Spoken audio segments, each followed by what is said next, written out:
should be live. God, I'm hoping this is working. We should be getting audio. You should hear guitar. It should be like old times. But I have my doubts. Hey, all right. Let's get out. I see Phil.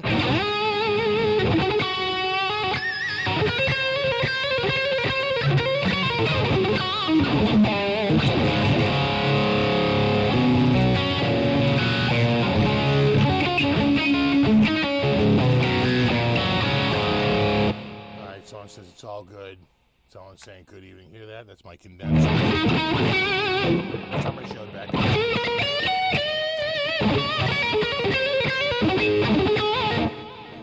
What's up?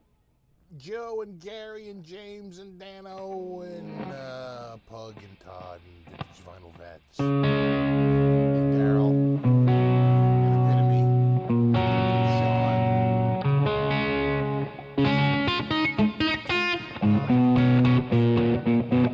What's up, Daniel? What's up, Jimmy? What's up, Quentin? What's up, Jay? Jason and Phil?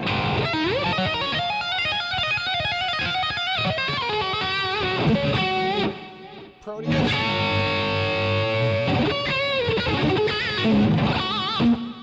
Michael, Todd, Richard. Voice is a little low. I could bring the voice up a hair. You think the voice is a little low? It's kind of loud in my headphones.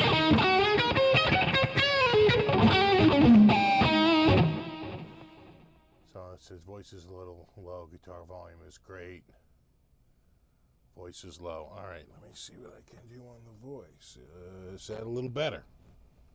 That a little better. Voice is very low. Okay, is that better? That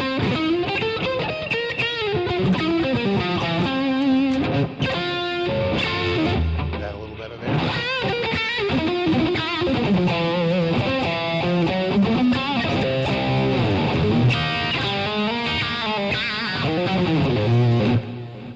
Mic is low, guitar is loud. Really? Can hear compare because through my headphones it's super loud. Really? I wonder if that's a custom mix or some shit. Shouldn't be. In the head and guitar is still loud. So people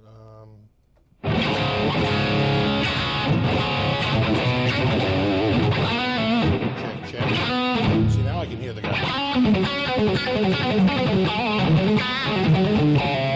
That seems to feel a little low on the guitar. Like more like that. Check.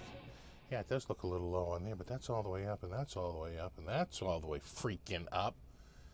And what am I looking at here? I'm looking at the line output. Am I in the wrong one? No. Huh.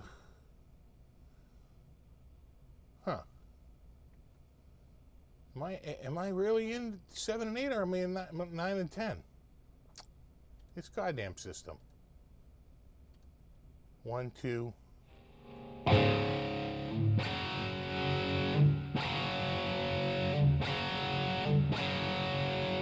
Check. Because I think the friggin' headphones, I almost think I need to be out of the other headphone set. That a little bit better? Guitar screaming, vocals low.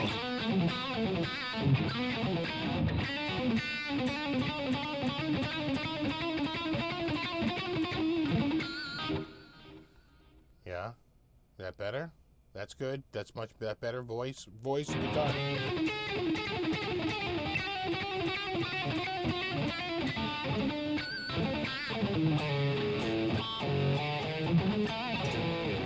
Check. All good now? Yeah.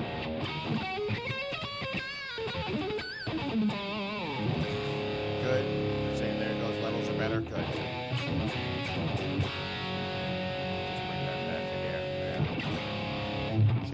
Check. More balanced now. People are saying it's more balanced.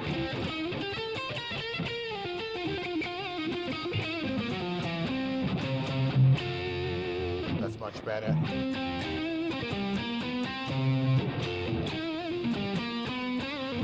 Hey, what's up, RJ, buddy?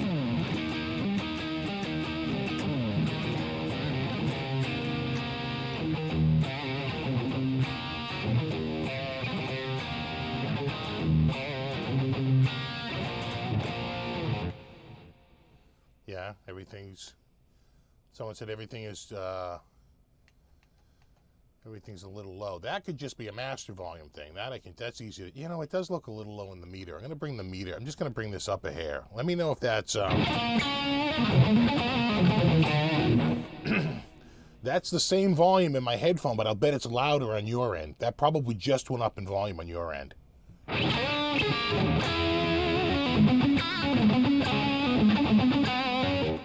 Check, check, check, check. Yeah, it does show that it's a little lower in this damn system. Damn it. Anyway, I'm getting punchy from punching all these buttons. See, I'm not sure. All right, here's what we have to find out. I'm going to hit mute right now. Mute. Let's see if it's still coming out over here. Check, check. It is. See, I'm in the wrong goddamn headphone. That's what it is. Okay. It's still working. I'm going to unmute that, and I'm going to mute.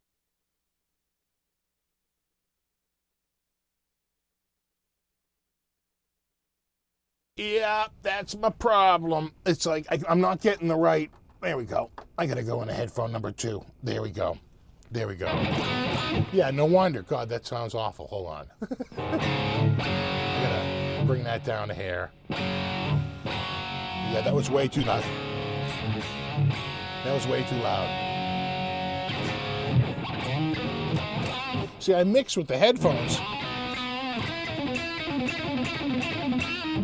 Check, check, check, check, check. I can't even bring that up a hair. There we go. Yeah, they grouped a couple of the outputs. They grouped the outputs with the goddamn headphone bus on the new Focusrite software. And it, you know, I get it, but it's taking me a little bit to figure it out. All right, here we go.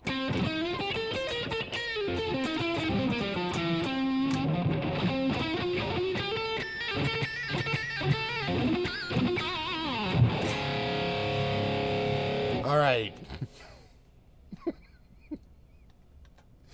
You ever have a product that you think is ready for output and it's really an alpha? You tell yourself all day long it's beta, but it's not.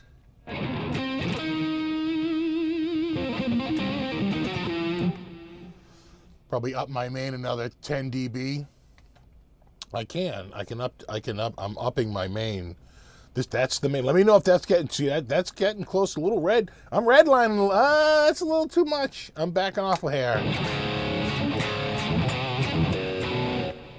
You know, I am playing the Vola Blaze, one of my favorites. What a difference with the cam, huh?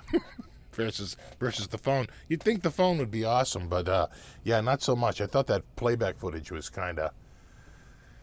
Hey, what's up, Tony? It's good now. Gary says it's good. Yeah. Steve, are you on the marijuana? Not as much as I'd like to be. You're coming in at minus 18 dB there? Really? Yeah, that's a little low. Yeah, minus 18. I can bring that up a hair. See if that.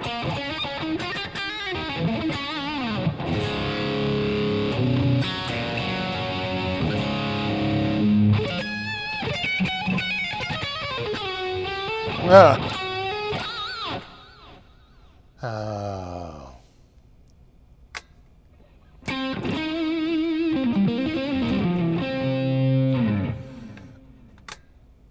So how you doing? Mix is much better.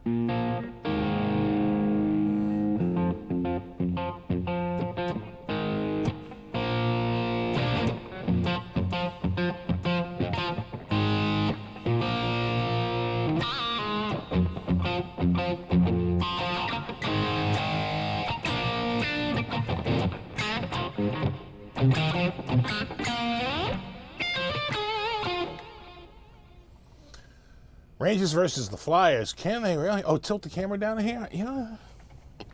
The camera was just recently installed. That a little better? A little bit more of that gorgeous flambe. I just don't like it cutting my head off, you know?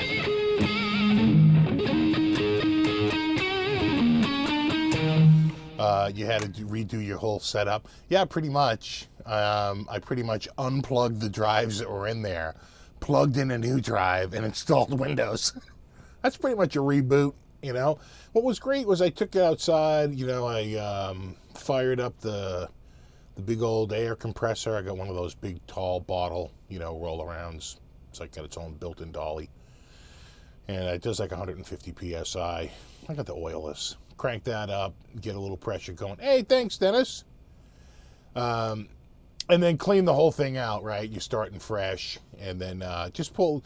That particular model has a drive caddy. So you just got to, like, unplug it and then just pop something out and the whole drive caddy comes out.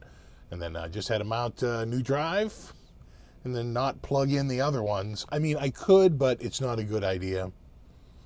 Better just to leave those unplugged. And then if I have to go back to that system, it's sort of set in time. And then what I'll probably do with this system is keep it actually fairly clean and light, because the more software I load on it, you know, the more likely I'm going to have a problem again. So, you know, it pretty much was goddamn Windows, right? It was fine until I had the Windows update, and then it was a problem.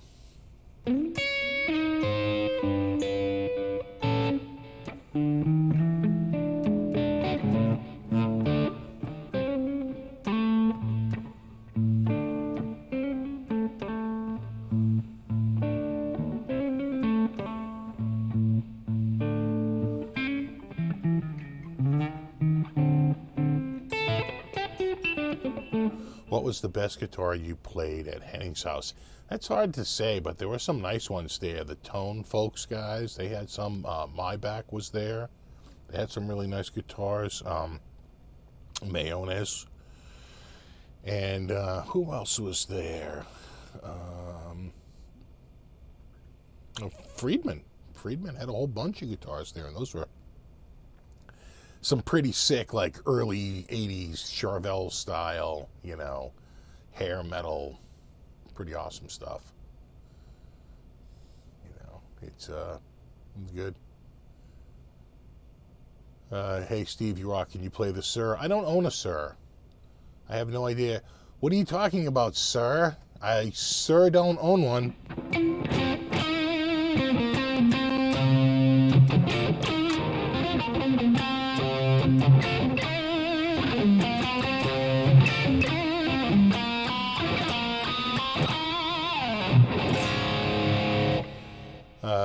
Dave Dice is here. Dave Dice is here, I think, before all those events, a different color, actually. That's pretty common for him. Like, he'll show up to NAMM with, like, white hair or, you know, red or blue, you know. That's sort of a thing he does. And he showed up at this one, I'm sure, with a fresh dye job. That's kind of his thing, you know.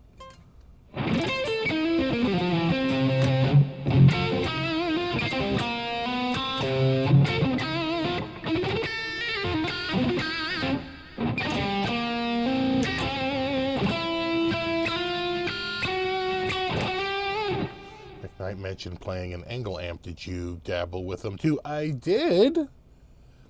In fact, Engel sent me home with some free prizes. I don't know if I have it here. I might have put it up there. Yeah, this is one of their pedals. Swing.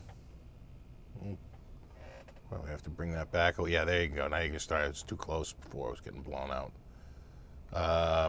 Like a clean boost. And they had a killer cab IR box that I'm going to strap on the other side of my reload box. That's hot. And, it should be pretty cool. See if I can get Two Notes to send me a cab M too. You know.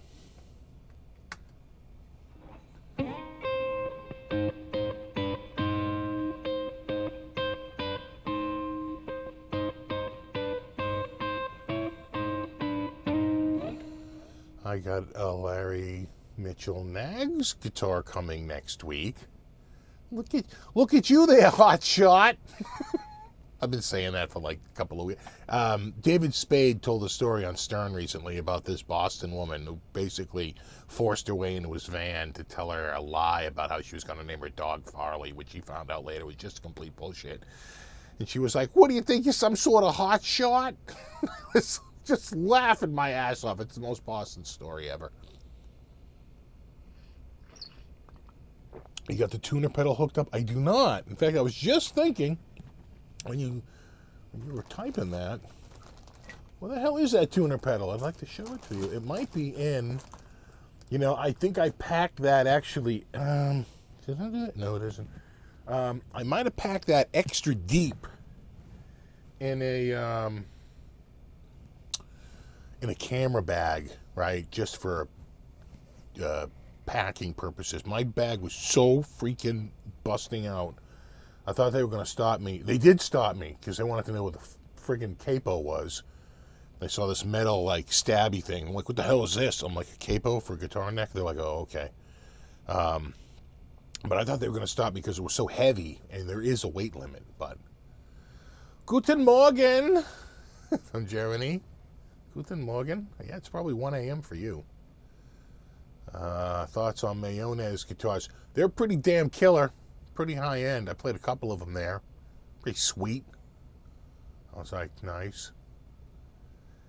What's up, Ben?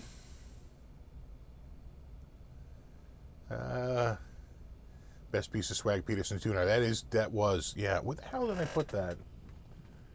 It's around here somewhere. I tell you one thing that showed up. God, damn it. Hold on. Oh, it's a Boss GT1000 by Boss, and I friggin' love this thing. It's a wicked hot shot. What are you, some sort of hot shot? I can't. I'm like, it's like Tourette's with me with that thing. Yeah, the Boss GT1000. The GT1000.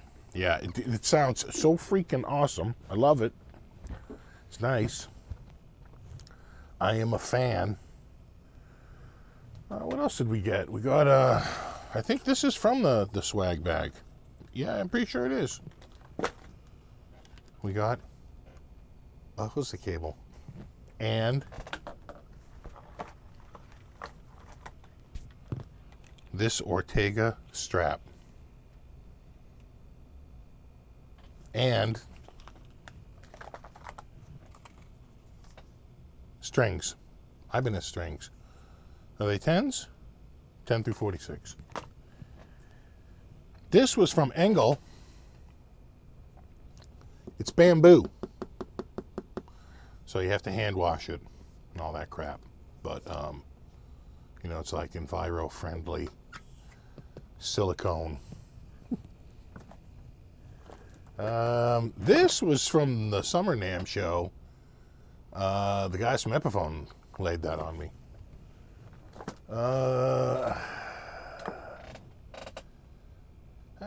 I forget if this was in the swag bag or this is just on my desk, but that's a hose cable. That's a 10-footer. I might have had them send those to me because to hook the GT1000. Yeah, here's another one, I think. Yeah, another 10-footer. That's to hook the GT1000 up permanently to the Focusrite. I'm running through the new Focusrite, by the way. Oh yeah, in a speaker cable. That wasn't from the swag bag. There's the capo. That's what they stopped me for. Tips for an amp for apartment use. Any amp that has a nice watt button on it. Some examples that come to mind are like the Black Spirit 200 right there. I think that goes down to 1 watt. Same with the Katana. Also goes down to like 1 watt. And when I tell you, it really does make a huge difference to slide from 50 you know, to 1 watt. It's like massive. It's like, it just kills, it just really does gut all the sound, you know, out of it, and it pretty much does become a bedroom amp. It's unbelievable. And it's cool because you can mess with the knobs. You don't have to worry about like jolting and like going crazy because it's so low. More strings, Ortega strings, that was in there. And was this tuner, clip-on tuner, and Chops Play. It's like a lube for your hand, for the guitar, of course. This is just soldering flux. I was soldering recently. Just happens to be on the table, as is this USB charger. Oh, what else do I have here? We got a D+. Oh, you know, this is cool. This is the Lewitt mic. These were in our bags. You know, I gotta hand it to Henning. He put together a pretty damn good event. Put together a hell of a swag bag. Nice heavy duty. Like, you can just feel that that's like, you know, that's nice. That's nice. And then we have this, which is this wonderful Lewitt. It's basically an SM57 clone, pretty much. But they say that compared to the 57, it's got a touch more bass, a little bit more bottom end. But it's a high pressure dynamic, so it's meant for like snare drums and you know, the front of amplifiers and things like that. It's a you know, it's a loud instrument microphone, and that's by Lewitt. I get some more Lewitt stuff here too. We can break into that. Yeah, or is that an Ortega cable? No, that's Nutric. That's got to be another Hosa cable. Hosa's so badass. Really love them. A set of sunglasses. This is the now this is your Ortega cable. Ortega Instruments cables. Not more than you need, just more than you're used to. That's a 30-foot cable right there. Why? In fact, someone should do, because quite frankly, unless that's after a buffer, 30 feet's not a good idea. I think about 18 is where you want to max out on, right, without a buffer. If you have a buffer, you're fine. But if you don't have a buffer, you know, you want, oh yeah, and then a whole bunch of crap from Gobi, from Hosa and the Gobi Labs. You know, you got your case freshener, you got your fretboard freshener, you got your string freshener, all that stuff. You got your guitar polish. I tell you, I love the deoxits though. That shit is awesome. I have a paint Sharpie here. I sold the guitar guy, wanted me to sign the inside plate. I said, sure. Let me sign it in a paint Sharpie, and we'll kill the value of that instantly. And this is a bag from Ortega. Look at that. Wow. And this is an American to German converter. What else we got? Oh, you know what? I got a box of crap right here. Let me just reach into my box right here. Hold on. Hello. What do we have here? A little unboxing. How you doing? Ooh, you should have that looked at. All right.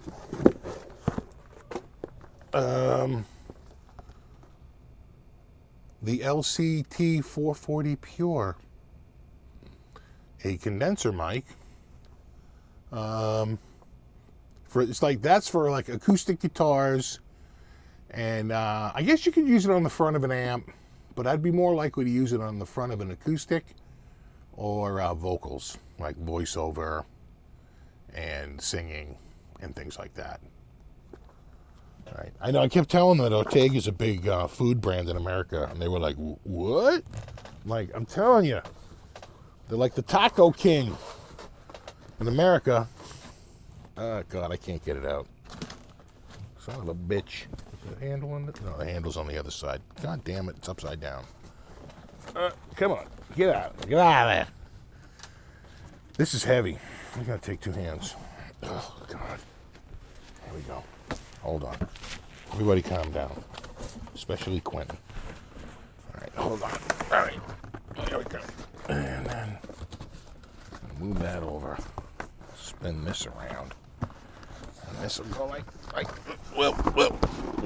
Okay. It's heavy. Oh, yeah. Okay. Woo! Woo! Okay. Oh, God damn, that's heavy. Jesus. Oh. Drum mics. They are. As the blood is clamped off to my arm by holding this, and I only have seconds to go before passing out, I can just tell you that it's got 7 pretty awesome mics in here, 3 tom mics, a snare mic, 2 overheads, and a pretty sick double, yeah, you heard right, double kick drum mic. Oh, God, that is so heavy. Double kick drum mic that is both a condenser and a dynamic mic and phase aligned for the most awesome kick drum sound. And what the plan is that over here off screen where you can't see, the plan is to get all that stuff out of there and set up the drum set so my buddy can come over and play drums. I'll probably put up a little one of those plastic shields, right? Those just to contain the sound a little bit, and mic it up, and then I can have, you know, a band down here and playing once in a while. And we were going to do it with the electrics, but, you know, the drummers don't want to play the electric drums. They really don't. They'd like to just mic up a regular kit. And I'll play the regular kit, which, you know, is a lot less technical. But in order to do it, I think I needed to get another, like 8 friggin' inputs on this thing, like on an Octo Pre or something like that. Because that's 7 mics right there.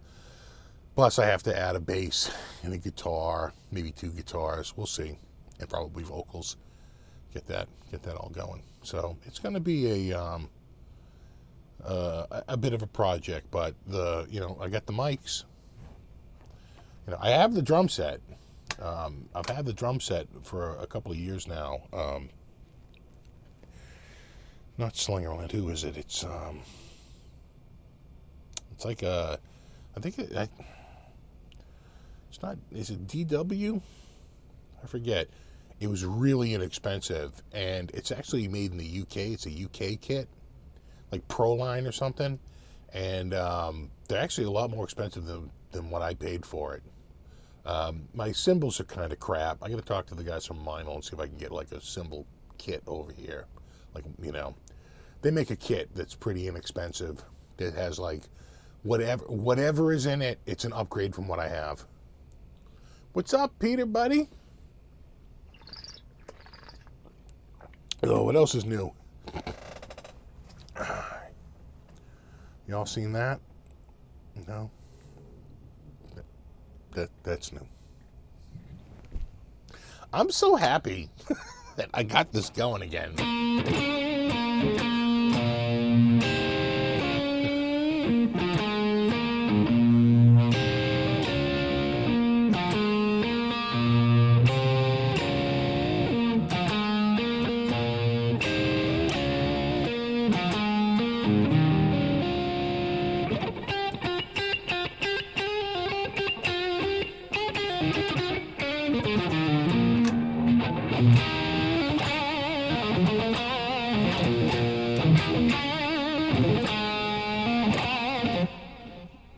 Oh, God. This has like just been irking me. And of course, I upgraded across the board, and of course, like it wouldn't work on any of my other machines. And you know, when the attic machine was so new, what was happening was it would work in that it would I could get it to output out of the back and go out to, was the weirdest thing, I could get it to go out and return back into the input, which is how this is working right now. And the software just could not recognize the friggin' audio stream. And I swear it was a thing with, there's no one here. My kids are in marching band. There's a marching competition. They won't be home till like 10:30, something like that. And my wife went up to go watch it. And so I was like, okay, I'll try and get the computer going. I'll try and do a live show, you know. What's up, Sheens?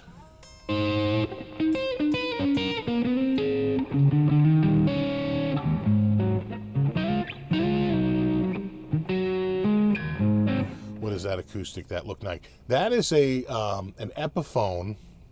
I don't know if I can take it down without smacking crap, but I'm going to try. Please don't break anything. Thank you. If you look closely, it's hard to see, but you can't. Oh, maybe right there you can see. It's actually a flame back. Can you believe that? Can you believe that? Can you believe they flamed it? They did. That is an Epiphone Masterbuilt Deluxe. I really love this guitar. I love everything. I love the headstock. I love the way old vintagey tuners. That although it's the original style, it's like an 18-to-1 ratio. You know, they're pretty freaking sick. And you know, I love the inlays, which I'm trying to back off so you can see the inlays. They're not all blown out, you know, from the, you know, and those headstock inlays. The thing is just the sickness, you know, and I don't know if you can see right there. You right there? That's a little volume and a little tone. Oh God, this is where I screw up. Okay. It's a little volume and a little tone. There we go. Oh. Inside the sound hole. So it's electric. It's got a piezo, you know, crystal transducer under the bridge, and it's a full-on electric guitar. Pretty sweet, and they're really inexpensive. You know, that's the Sunburst. They make a natural where all that back inside flaming, you know, you can see it. On this one, it's there. I don't know why, but it's underneath the darkness. When it's outside and in the sunlight, you can see it like perfectly. But you know, inside these lights, it's just not shine, you know, bright enough. But it's a solid spruce top, and it uses the longitudinal, right? So the braces go this way, which, if you think about it, with the strings pulling, actually kind of makes more sense than bracing it this way.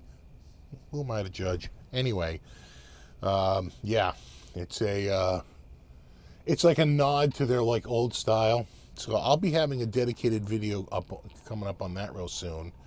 And goes my condenser again. It's the world's loudest studio. I'll be having a video on that, and they sent me two. One to keep and one to give away. So, there goes my my pick. There we go. So one to keep, one to give away, and I just got to figure out how I'm going to do it. What sort of hoops am I going to make you jump through? I don't know. Let's see. What there? That's the guitar.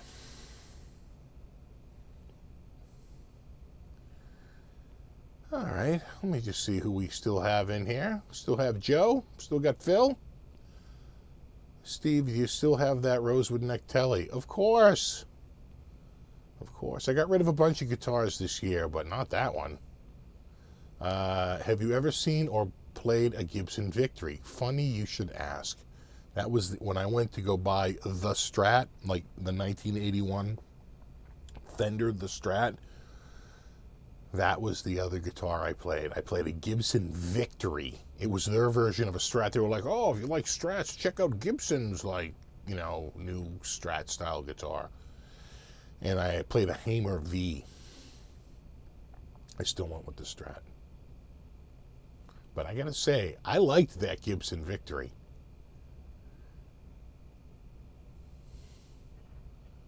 What's up, Todd? Hi, Steve from Hanover, Pennsylvania. What's up, Mitch?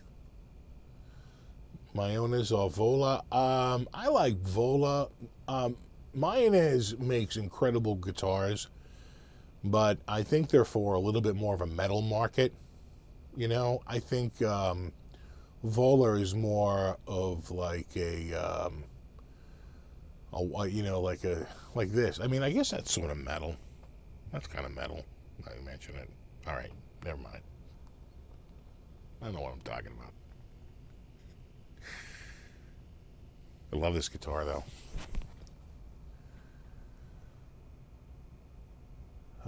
Steve, I sold my channel bound next Strat. It was gorgeous. I hated to do it. Dude. Damn. I like to hear that. If you could only have one guitar and one amp and you die Desert Island setup, mine would be a Gold Top Les Paul and a Marshall combo breaker. You know, I probably, you know, if I'm being honest with myself, I probably was, you know, it's got to be a Strat, I think, right? I mean, I don't know. I hate to break it to all my non-Strat friends out in the world, but this Vola, I'll tell you, I do love this guitar a lot. But amps are harder. You know, I tell you, that Friedman BE was pretty friggin' awesome.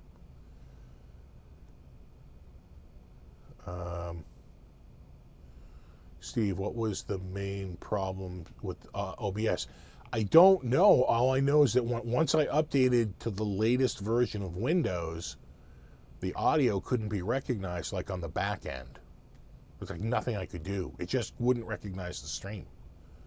As soon as I rolled back by basically putting a brand new drive in it and loading up a prior build, right, because I have a nice made build of 1809. As soon as I opened up 1809 and not 1903, right, so the first two numbers are the year and the second two numbers of the month. So 1903 is the March 2019 build. 1809 is the September 2018 build. And the September 2018 build is what I'm using right now. It works fine. Nothing wrong with it. You should ask PRS to let you try the John Mayer Silver Sky. I'm with you, buddy. I'd love a Silver Sky. I played one of those at GeekCon 2 and like fell in love with it. It's not a Strat, but I just like it. It's a Silver Sky. It's its own thing. And I liked it. It's a little bit flatter fingerboard. At least it felt that way. And it's not quite as round in the neck, right? It's a little bit flatter on the back, more of a D profile. It felt to me, but they're gorgeous. They're a nice friggin' guitar. Was it a plug-in issue? No, I'm not really running any plugins other than THU, but that's completely separate. I don't run that like within OBS, right? That's just outside of it. No, it wasn't a plug-in. Vola is blowing up. Yeah, well, Vola's making really good stuff. They just redid, over Summer NAMM, they redid their neck profiles to a slimmer neck profile on certain models. They had pretty much gone kind of chunky, I would say, on like 70% of their line, and 30% was like super slim. And now it's like 30% is super slim, like 40% is chunky, and like 40% or, 30% is sort of a medium. Like in between the super slim and the super fat, Jamal, what's up, buddy? What's up, RC32? Sorry I cannot stay. I'm at a birthday party. I hope the stream is going good. Thanks, buddy. I really appreciate it. I have had problems with 1903 or whatever the latest is. Yeah, the latest is 1903. We're in September. Where's the friggin' fall update? It's like, can you fix all this shit, please, Microsoft? You're like one of the largest companies. It's like, how can you ruin your core product? You know, Windows 7, I have friends that they didn't want to move off of XP to 7. Now they don't want to move off of 7 to 10. I don't blame them. You know, is there any more room to move around all that stuff, the demo and whatnot? I know. I tell you, it has become an issue. I literally have to just get a bunch of crap out of here. Well, you've been down there. You know how tight it is. The orange stuff is going soon. We have to say bye-bye to the orange stuff. I have to just shoot a little bit more footage. But those are probably going to get boxed up and sent back probably within the next 3 or 4 weeks. Are you going to Winter NAMM? I am. I am already booked and ready to go. I will be there Thursday and Friday. I'm going back on Saturday. Is Apple Mac any better? You know, it depends on who you ask. I'm not a fan of the software, and for what I can build a system for and what Mac wants to sell me their hardware for, I can't do it. I can't do the Apple tax. It's just, the last system I built was a, 8 processor, 16 thread, 8 core friggin' AMD system with 32 gigs of DDR4 RAM and 1 terabyte of NVMe, PCIe RAM. SSD storage. It's running like so much faster than anything I had ever run before. I mean, the whole thing is just so much freaking. And I got it loaded with a GTX 1660 Ti, which is a pretty smoking video card, and with 2 1080p IPS color corrected monitors. Pretty friggin' gorgeous monitors. The whole system ran me about $1,450. If I bought that on Mac for that kind of horsepower, they'd probably charge me like $6,000. I can't do it. Voice is still a little low. It's coming through here. I can hear it here. Yeah.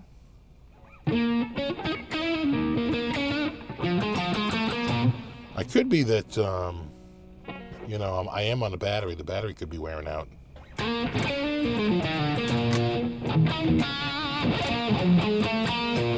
Yeah, but can they do it on an Android-based system? No. Android is just sunk. It just, they don't seem to be able to do anything.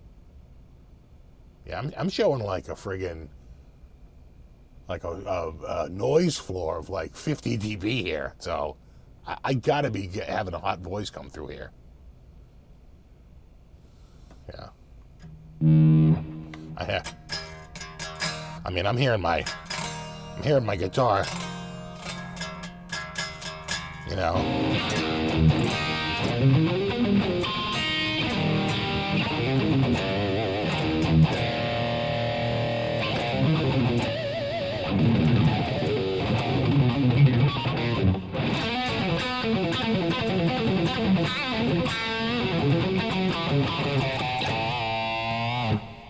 Nice. Love the sound of THU. Just got home from work. Awesome. What about Linux? Linux is the same thing. You struggle with hardware. That's where Windows just kicks ass, because every hardware that comes out, they want to make a friggin' Windows driver for it, because it's the largest platform. It's still 90% of the friggin' market. Yeah, people say it sounds good. Can we see some PRS guitars? Absolutely. Did you hear that, PRS? They want to see PRS guitars. Send them over. Send them over. What we could do, guitar is twice as loud, is it? I don't think it doesn't sound it in my headphones. Doesn't sound it in my headphones. In fact, if I look at the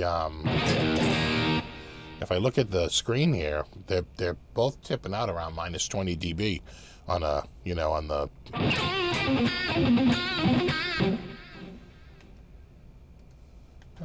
Check. I'll bring that back just.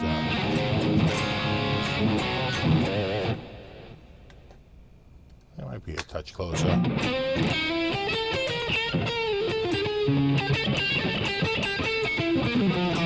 Chad says it's balanced. I'm going to go with Chad's amazing ears on this, okay?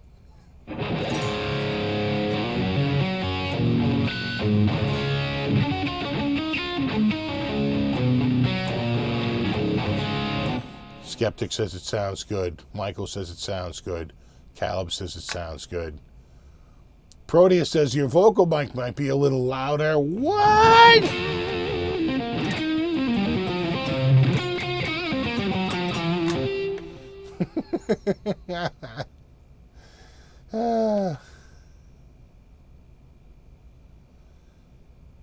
Yeah, I need some more sampling. Exactly. Balance. People saying it sounds good. All right. I trust Chad. Well, thanks, buddy. Thanks, buddy. Much appreciated. All right. Is it slideshow time? You guys want to do a slideshow?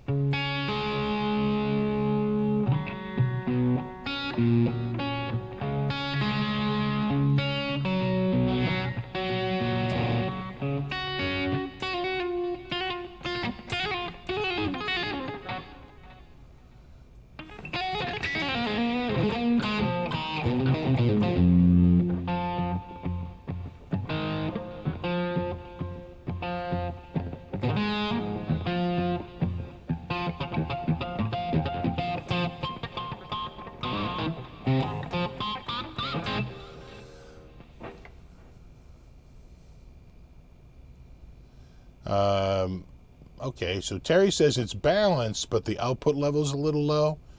I'm gonna raise it just a hair more. Now you let me know if this starts to crap out on you. I just raised it just a little bit. Let me know if you hear it redlining.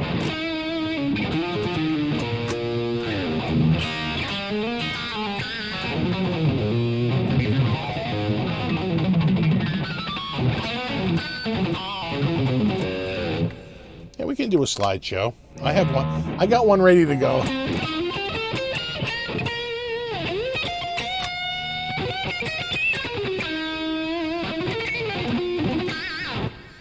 Where is the Vola made? This one's made in California. This one was made in San Diego, in their USA custom shop. But I think if you looked at their line, I would say like more than half of the line is made in Japan, from like a really top producer out of Japan.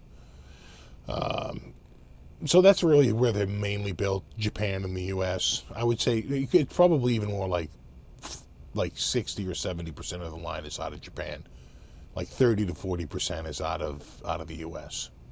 A lot of the like age stuff, like the ones with the big necks and like the they're all like relic and crap, you know. All right. Okay. Yeah, the orange stuff, sadly, is going back soon. But you know what? I'm gonna do all my videos in October, because that's the orange month. Anyway, let me see if I can. Let's see if this works. Hold on to your butt. I make no promises. All right. I think it's showing up here. This is me excited about my 4th trip in less than a year to Germany. This is me thrilled about having to take another jaunt across the pond. Yeah, I'm just absolutely thrilled. Here I am at the waiting to the international gate at the Logan Airport, and I have to go through security. Luckily, they finally set up a TSA line here, so I get through pretty quickly. And then there's my bus waiting for me, my Sky bus. I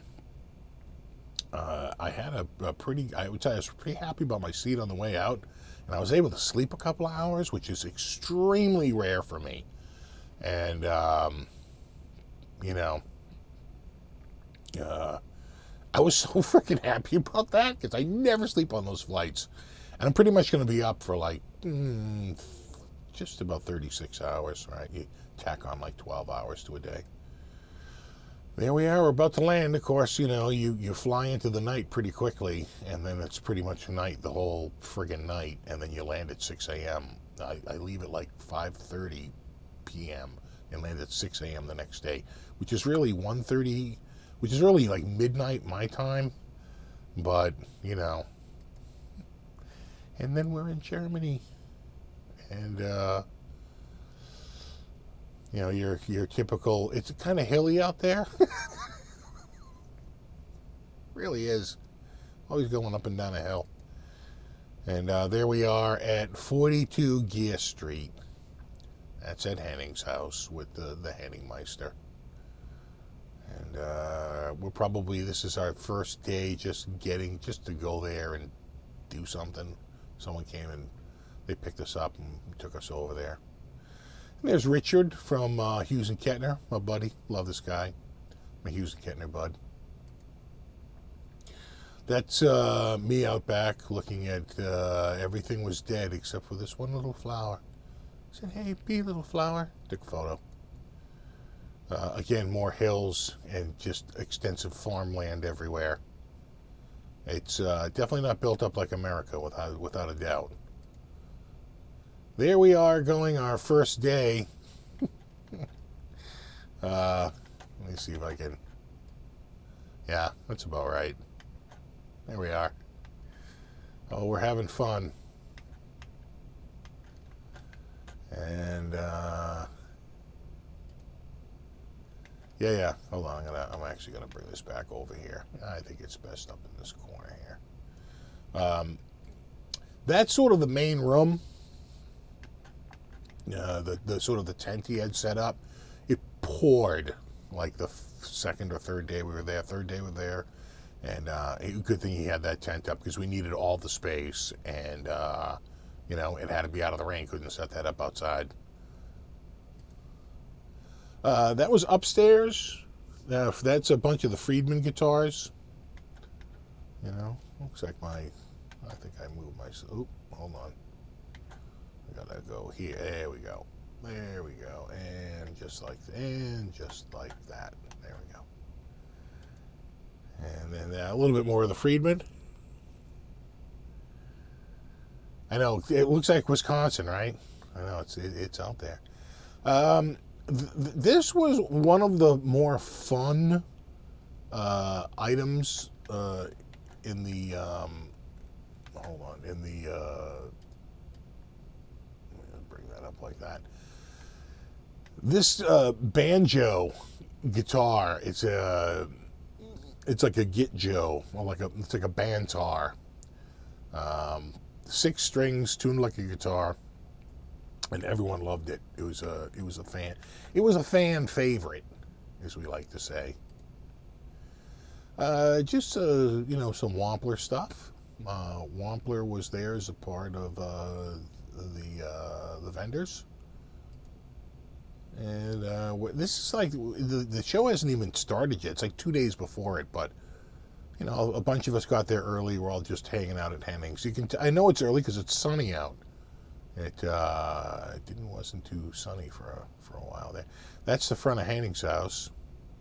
You can't miss it. The big 42. Dude's a maniac. This was from the hotel. I will say that, you know, the hotel itself was sort of okay, depending on the room you got. So I had an old room, which means it stunk like cigarettes and had really old furniture. The bed was comfy, but the room was a mess, right? It stunk. Trey Xavier ran the hell out of there.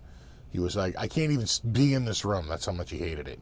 But the food was friggin' outstanding. This was a schnitzel. They were supposed to do like a pan-fried potato, but they were out of it, and they said we can do either French fries or croquettes. And I said, oh, I'll take the croquettes. And let me tell you, dudes, that was friggin'... That sauce is actually cold. It's very like... it's hard to explain, but it's got like scallions and parsley and like all these things mixed in, and it was so summery and like freaking awesome. I really did love the food there at the hotel. Sadly, the last 3 nights we were there, they closed up before we got there. They didn't want to stay up and feed a bunch of winos. But, I mean, we're paying. I don't get it. This is day one. Someone's probably giving a big lecture, going like, what we want this week is really good stuff, and let's everybody pull together as a team. Yeah, right there. It's Henning. Right there. Going blah, blah, bleep, blah, bloop, bloop. This is everybody. There's J. Leonard J. There's Mr. Fast Fingers. That's Vladimir. That's Rick. That's Valerie. Of course, China and CS Guitar. That's the Maybach guy. What else do we have here? This was the first night out for food.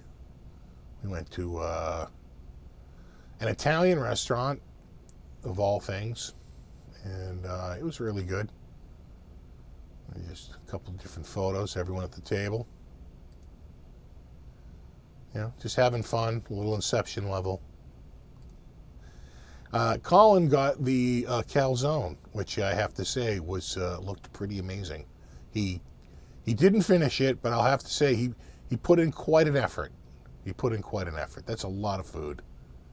I got the rump steak, smothered in onions with an herb butter. It was pretty damn good. Some people didn't. They got steaks and they were garbage. But mine was outstanding. Who do we got here? I think that's, is it Antonio? Doing the switching. And this is not even like day one. They're sort of like just setting up. So they're down here in the studio and he's up here doing the switching and the monitoring. And then he's trying to do a live show. And of course, Ryan is like, "What, you trying to do a live show? You trying to do a live show, bro?"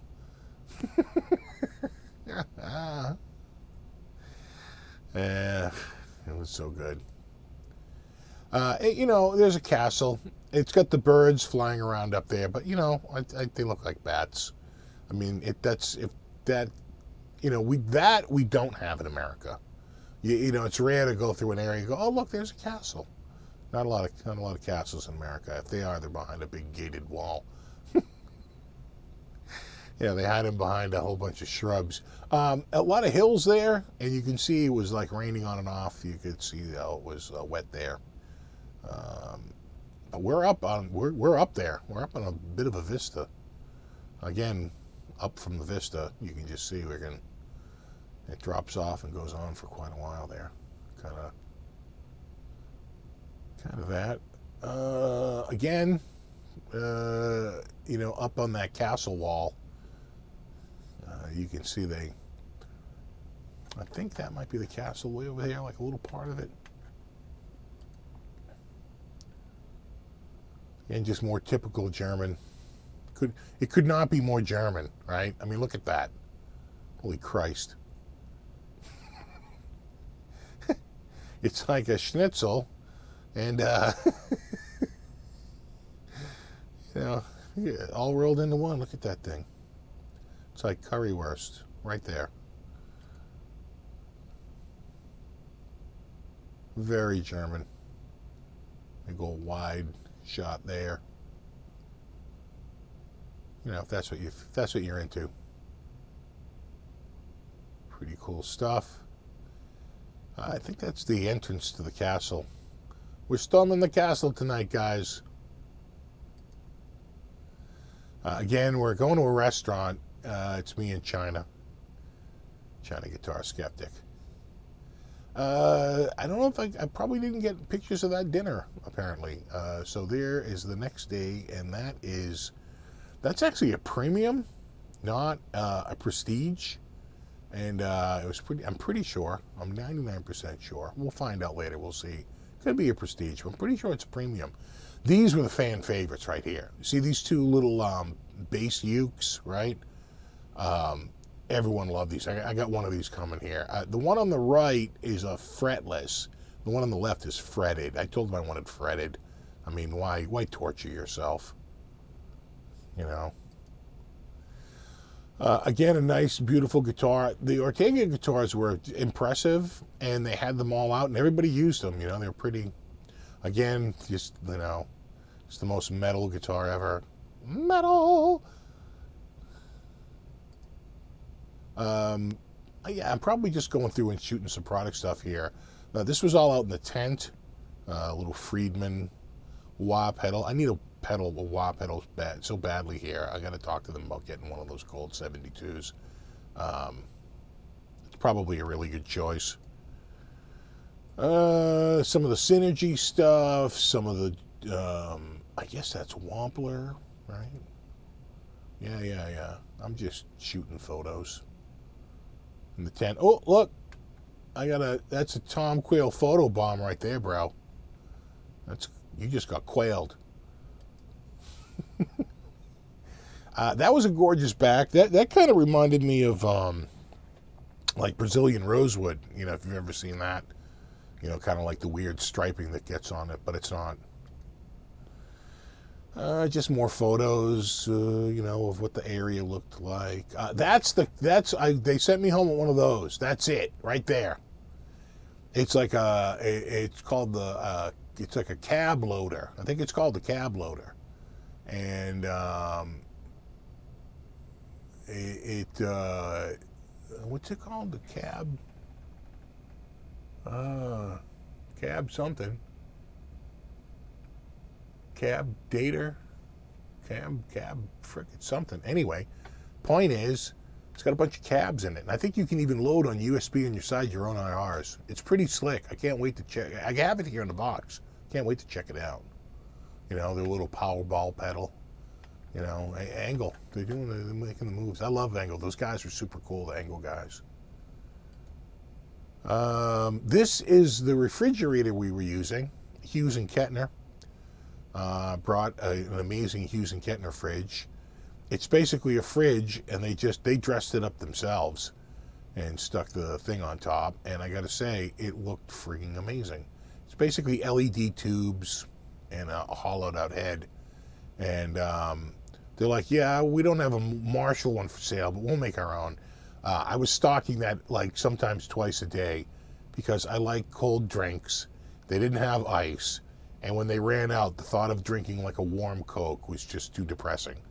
So every time it got down to like 20% stock, I ran in the back and grabbed a couple of cases and brought them out and stocked the whole thing back up again.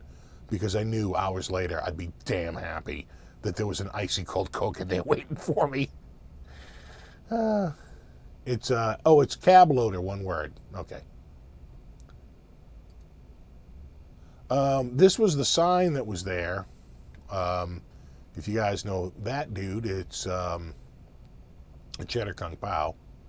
Can I zoom it? Oh, I can. It's the Cheddar Kung Pao, dude. And that was from the... he had like a graphic up. It's pretty cool. And more Ortega. Yeah, Europe doesn't do cold sodas. Germans don't drink hot beers. The only thing that was ice cold was the beer. You get ice cold beers. It was weird. You getting a cock blocker? I hope so. I talked with Glenn out there, and he said he's going to get me one. Again, more the reverse headstock Ortega. When your acoustic isn't metal enough. These cool cases. I forget this guy's name. Something Scott. Scott Dillon or something. Oh God, I can't think of the name of it. The point is that he had these amazing cases here. See those? And they were aluminum, and we were taking them and like throwing them down the street, and there was just nothing gonna hurt those guitars. I mean, the thing is like, it's basically a tomb of metal. It works so well. This is so remember I showed you the tent earlier. The tent went all the way up to the opening of a garage, and this is the garage. All right. So they sort of just opened the door to the garage and left it open, and the tent was pretty much right there.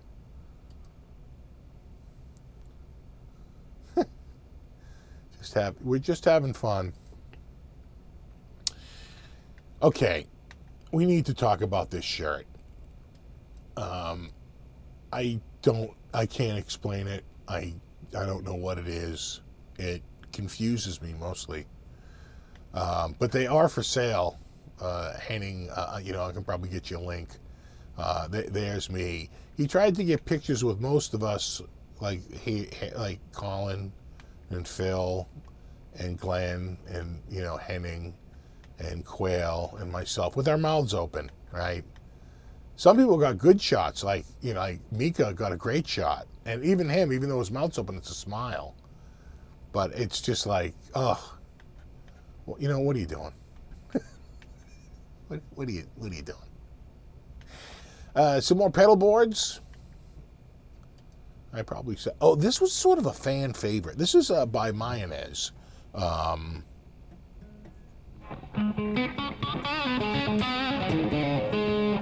This was definitely a bit of a fan favorite,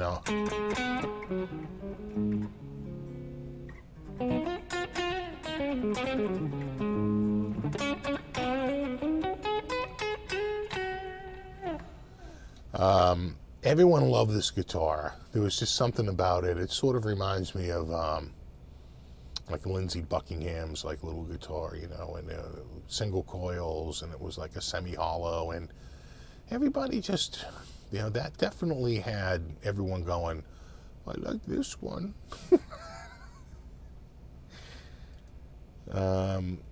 Again, this is in the garage. Some Tone King amps, some Friedman guitars. I think that's Tone Fuchs down here at the end. I'm pretty sure. I really like those guys. He had a monitor set up out in the garage, and that's we could watch and hear live. There goes my condenser again. We could watch and hear live the videos that were being recorded. So it was just this wonderful like monitoring station, and that was cool. That's Sammy Bowler, an amazing guitar player.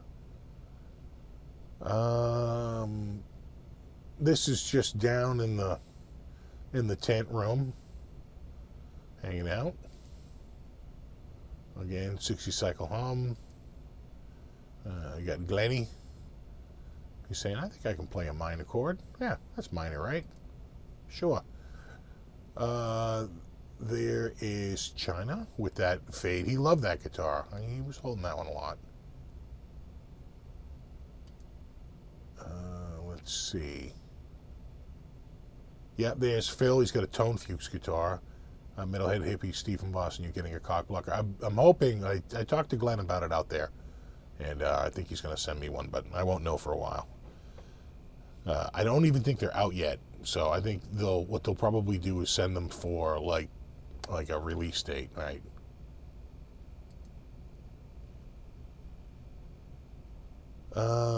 Again, there's like a shot of them like working on the videos. I mean, it's pretty amazing how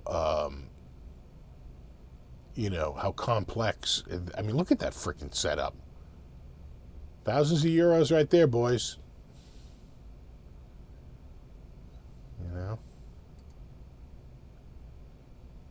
A little bit more of that. Oh yeah, this was an Ibanez. I really like the fade on it. I was like, damn, I like that fade. Nice fade. That's the back of it. That's a Mayonnaise. No, I'm sorry. That's Maybach. I want to say Maybach, but they kept calling it Maybach. So I guess it's Maybach. Nice, though. With the Maybach headstock. And the old relic style Paisley gold over Paisley Strat, Again, Maybach. And I want to say Friedman? Yep, Friedman. And this was the uke that, again, it's not even really a uke, it's a bass. It's tuned like a bass. Everyone was really digging this. And that's, what's his name? That's Quails. That's the Quailsters. That's his signature guitar, which he has tuned to CF. So he's in fourths all the way across, and it's pretty sick guitar. Of course, you can tune it however you want. There's that one again because it's just so ridiculous. I need an eagle and a snake on my guitar. Okay, it's not enough for either. You want an eagle or a snake? Yes. That's the Bantar, the Get Joe. Again, fan favorite. Everyone seemed to love it. I'm actually going to go back to that one. Yeah, that was a good one. This is just a whole bunch of pedals. That was a new one that was coming out. I don't even think I could talk about it until like so many days ago. That's a new one, the new Logan, sort of a low drive. We tried to do a video on it, but I don't know if the audio came out all that well. It was shot in one of the off rooms.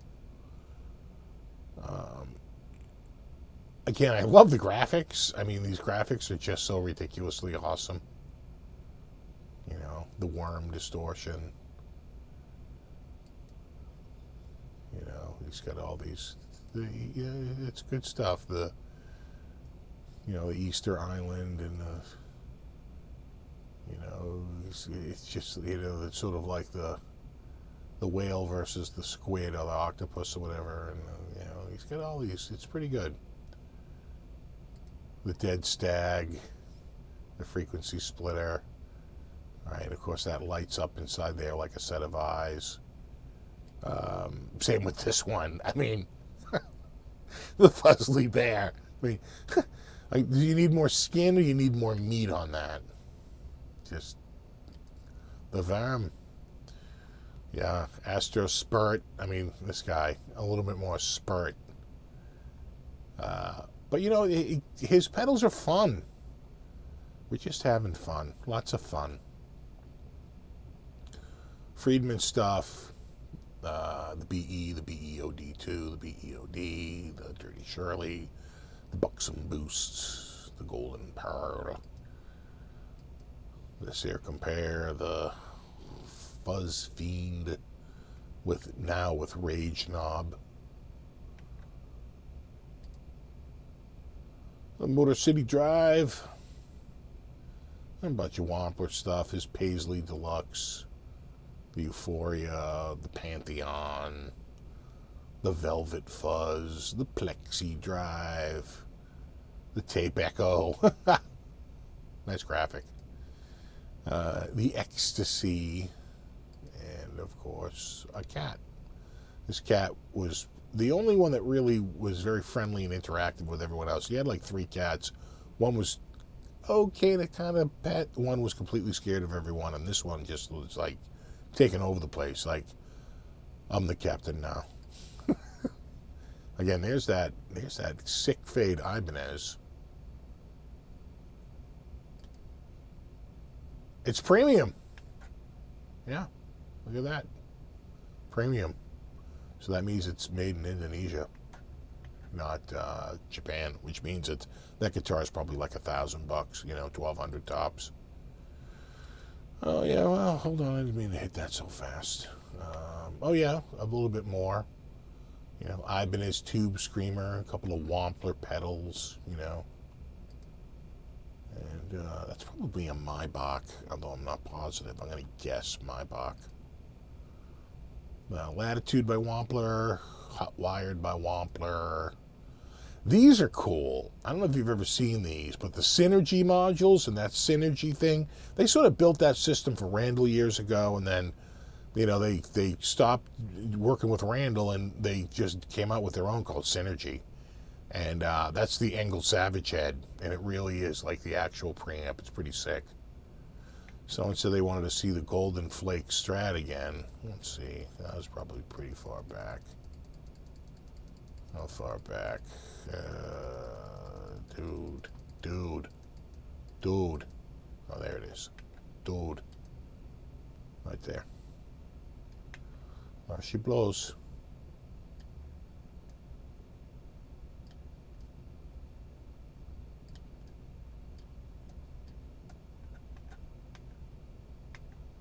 All right.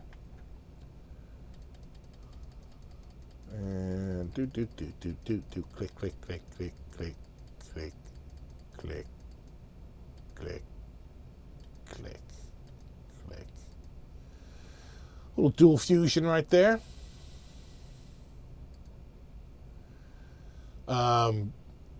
We're just having fun. I forget what he's laughing about, something, but he's like, we just, we like to have fun. That's what we do.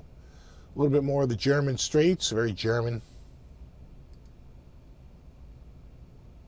With the German.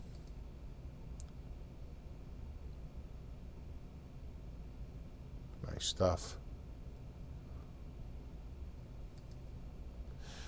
This was outside my hotel room. So we had a donkey that apparently would have nightmares because one night around, I think 11:30, and we were in bed early that night. One night around 11:30, and when I tell you it is goddamn silent there, I mean silent. I live in a little suburban town, and it is never silent ever. You always hear some car somewhere, something going on. But out here, when I tell you dead silent, I mean dead friggin' silent. And then at one point, you'd hear, hee-haw, hee-haw. We had a donkey. And he would like freak out for like 20, 30 seconds in the middle of the night, hee-hawing, and then calm himself down like he had a nightmare or some shit. I don't know, but a couple of times he woke up, it was like a goddamn car alarm going off. I was like, oh my God, I'm going to kill that goddamn donkey. Freaking donkey. Was the Guitar Geek here? Huh? Guitar Geek? Who has the shiniest head, Henning or Phil McKnight? I might go Henning. Here it is in the morning. The rain's moving in. Beautiful, though. When you don't have a donkey. I bet the donkey lives in that fucking thing outside my window. Goddamn donkey. Yeah, the donkey gone bonky. Goddamn donkey alarm. There I am getting my Ortega. I'm like, what? We're getting Ortega swag bags. That's my favorite. There's the cat again going, yeah, I'm going to sleep right here. So, just work around me. Just work around me. No, you're not in the way. You just stay right there. You're good. You're good. This is the last video. That's up on the wall screen. That's RJ's hat. You can see him right there. That's me holding up my phone. And, of course, there's a light right here. I said we should turn this light off. Of course, it's reflecting right off the screen of my freaking face. Anyway, this is like the last video of the whole week, and we're all taking turns playing a guitar. The guitar is probably right there, and it has like literally like a felt soccer field on it. It's like weird. From Tone Fuchs.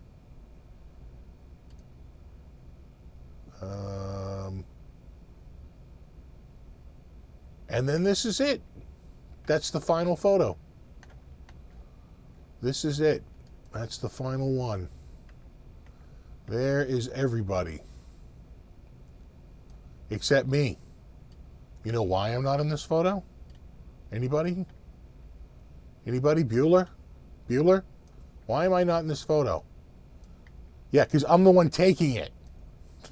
That's why. Because I'm taking the photo. So I'm not in it. I don't get to be in it. There's Phil.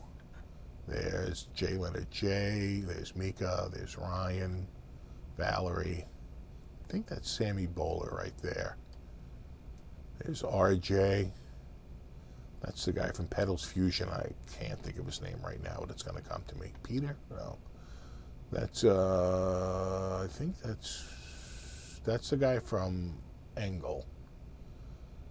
And I think that's Rich. Of course, Glenn. There's Trey. There's Vlad.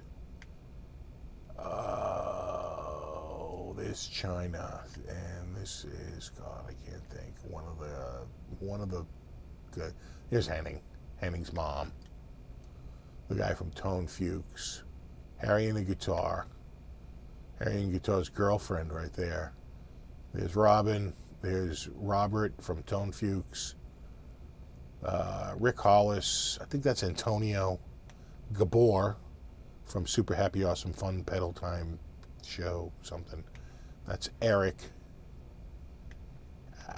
These other ones, oh God, I know, but I can't think of it out there. It's a lot of people to remember, okay? You know? Anyway. That's the shot. And that concludes my summer. That's how I spent my summer vacation.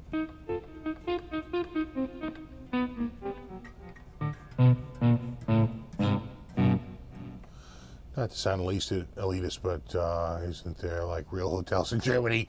No, this was really out there. There probably are, but it would be a long drive away. It would be like a half-hour drive versus like a 3-minute drive. You know, and the other thing that was so crazy is like at one point they couldn't process the cards for people's meals. They had to have everyone turn the Wi-Fi off on their phone to free up friggin' bandwidth so they could try and process the credit cards. That's how bad. I paid in euros. I got ganked at a kiosk at the airport. My bank said, go to Deutsche Bank. That's how you get like euros, your cheapest. And I went there and I got just absolutely ass raped. And I was like, well, so much for Deutsche Bank. It's like, friggin' please. Anyway, I only overpaid by about $70.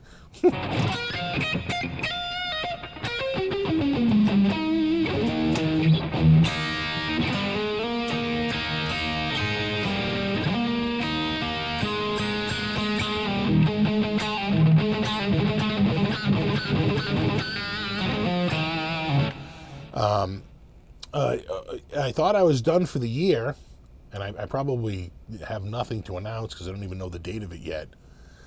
But there's talk that I'm going to Denver, my Denver peeps. I'll be out in Denver at a store out in Denver with Vola, doing like a guitar clinic with Wallerman and Baker. That's going to be fun. So, don't know the dates yet. I don't think anything's set in stone. It still could fall through, but they're trying to organize it. And that will be, so in 1 year, I will have gone to the Winter NAMM show. GitCon 2, Winter NAMM, the Dallas International Guitar Festival, TGU 19, Spirit Con, 42 Gear Street in this event. Oh, and Summer NAMM. Damn. I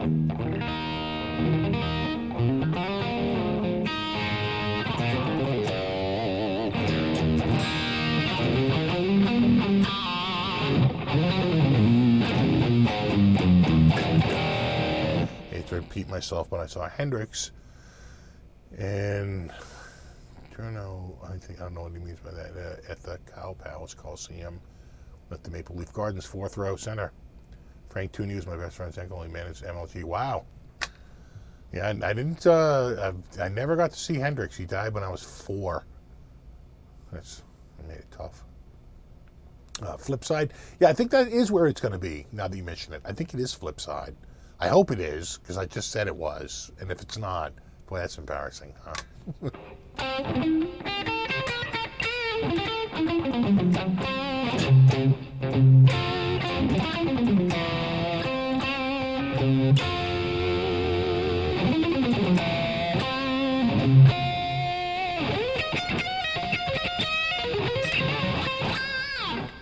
Oh, thanks, Metalhead Hippie. Really appreciate it.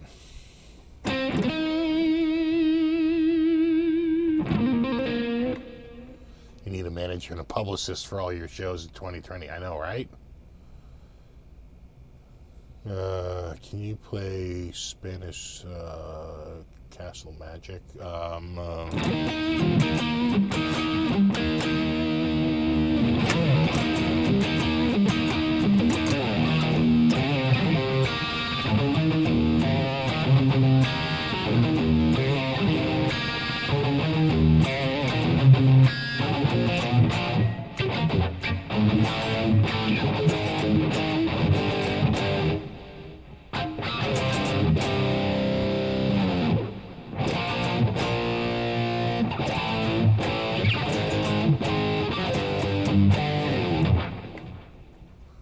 See you, Proteus.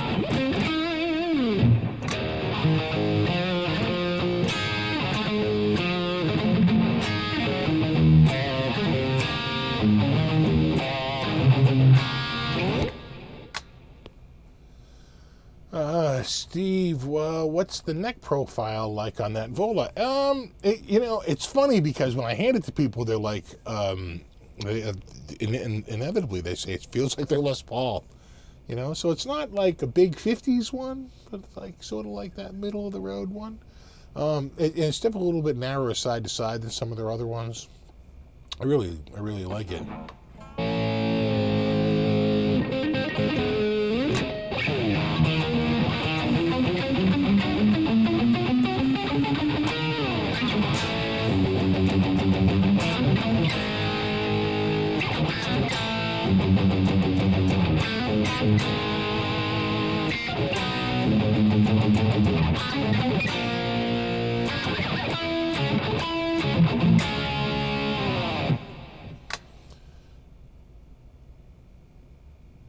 Guitar Geek.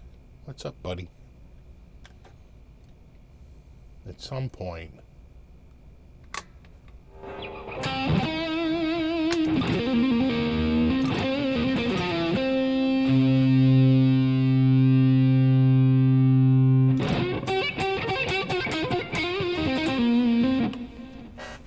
Here's the back of it. It's gorgeous.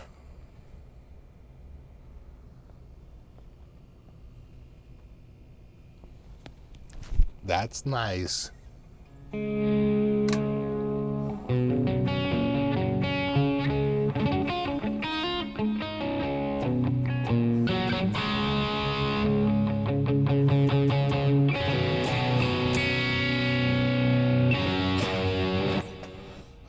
Which size pick do you use and why? I use pretty aggressively large pick right there. I use a 3mm acrylic, and I use it because I like the tone of the pick. I really like the tone of the acrylic pick, and I don't like the pick to move around at all. Right? I like a completely inflexible pick. Right, so like stiffness is like the number one thing. I don't want it to move at all. What else? Kind of it. He's gone through a couple of formulas, but his latest acrylic formula is like the friggin' best. Dunlop gave me a pick when I was at Summer NAMM, the 420. It's 4.2 millimeters. Look at this thing. It's a behemoth. Look at that thing. It's almost a little too thick. Of course, I had to get the 420 just because it's hilarious, but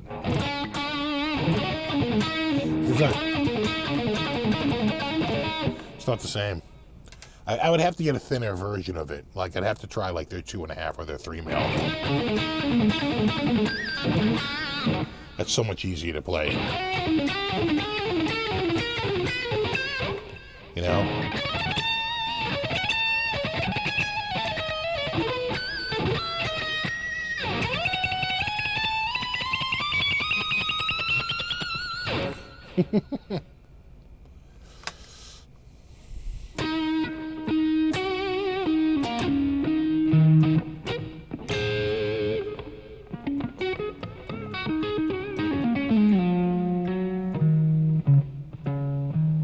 Can you sweep with those picks? Yeah. Just, just imagine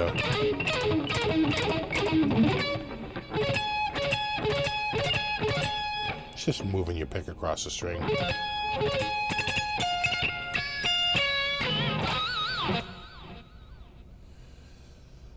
Steve, I'm relatively new to your channel and know nothing of your musical background. Are you in a band, past band, self-taught, schooled, etc.?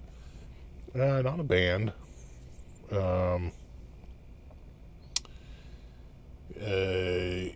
Yeah, not self-taught.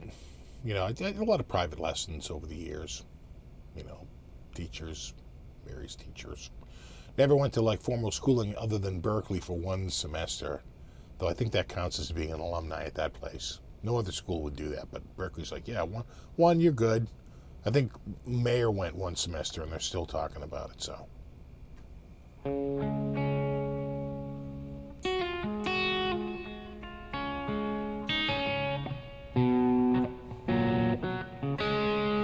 What's up, Suffolk, UK? You're up late.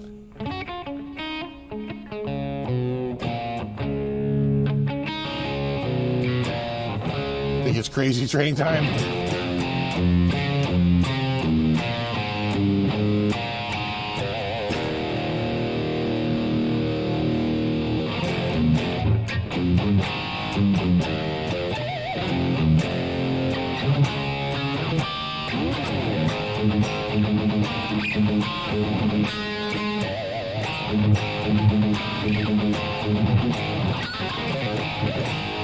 That's the chill version.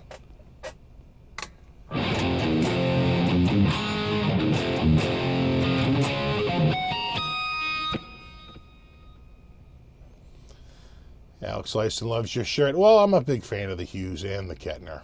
Both Hughes and Kettner. Good stuff.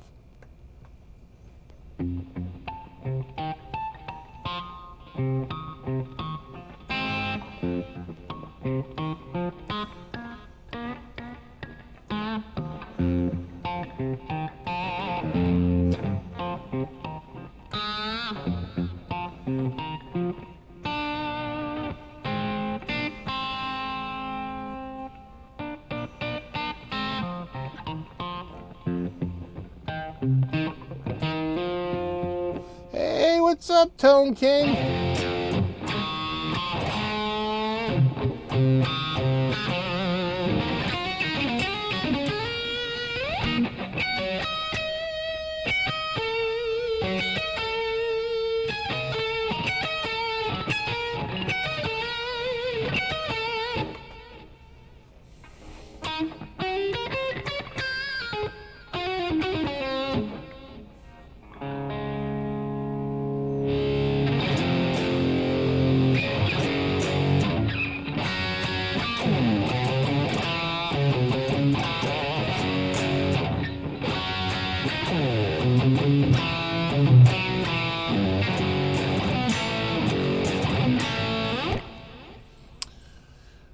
Unboxed this evening. We had the Luette mic right there. We had some Hoser cables. We had the not unboxed, but sort of shown for the first time. You got your Boss GT1000, and this is pretty cool. The drum mic set from Luette. Oh God, that's so heavy. Jesus Christ, that's heavy. And then a bunch of other stuff we got as a part of a swag bag. You know what I did? What is it? Oh yeah. We also got this mug. Right there. Oh, we also got some of the Dry Glide. I actually tried that. I think I'm too close to see it, but this is by Graphtec, and it's basically a talcum powder for your hand. I used this in Germany when we did that Rockin' 1000. I really liked it. It really worked. What else is over here? Anything? No? No, not really.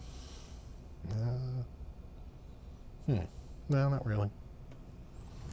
I'm looking for that other case. I have another case around here that's got some stuff in it. You know.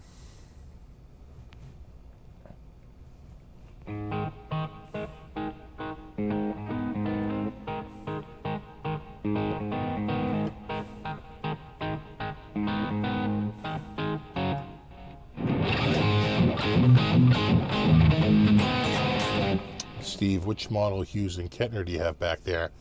That's the Black Spirit 200, and that is the Grandmeister 40. And then right below it, right there, right there, is the 212 cab.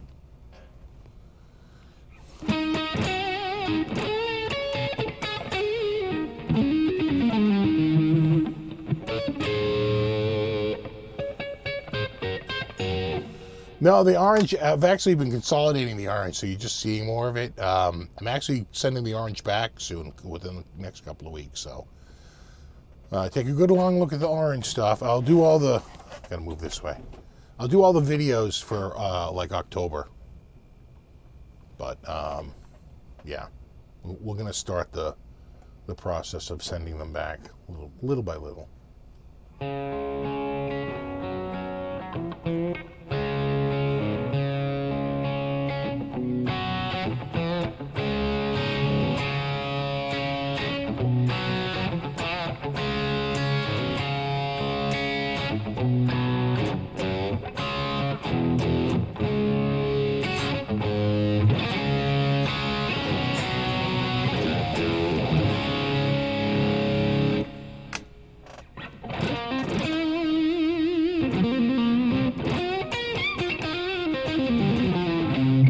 Is oranges in season for October? Yeah, pretty much. Right, because it's the color of pumpkins now, isn't it?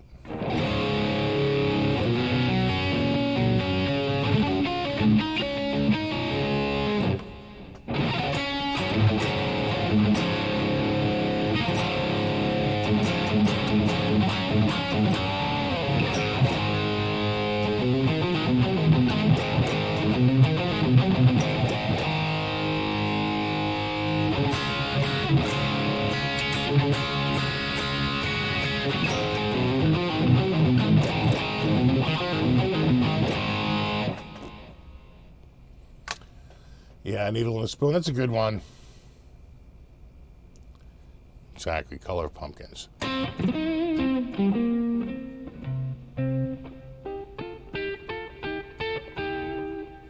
Just got a nice private tweet from Nick in the States. Yeah, I saw him going up on Instagram, so he seems to be active lately.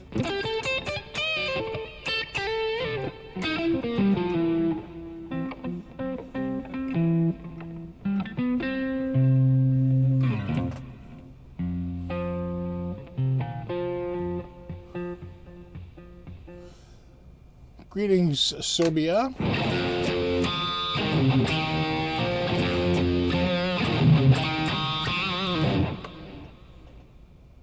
I predict a little still of the night, right?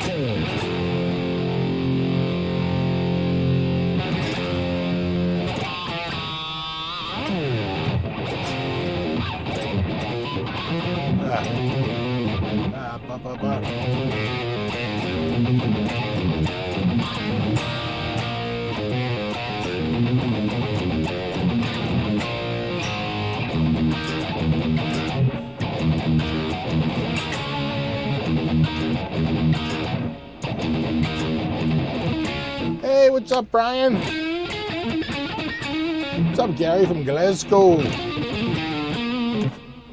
What's up, Michael?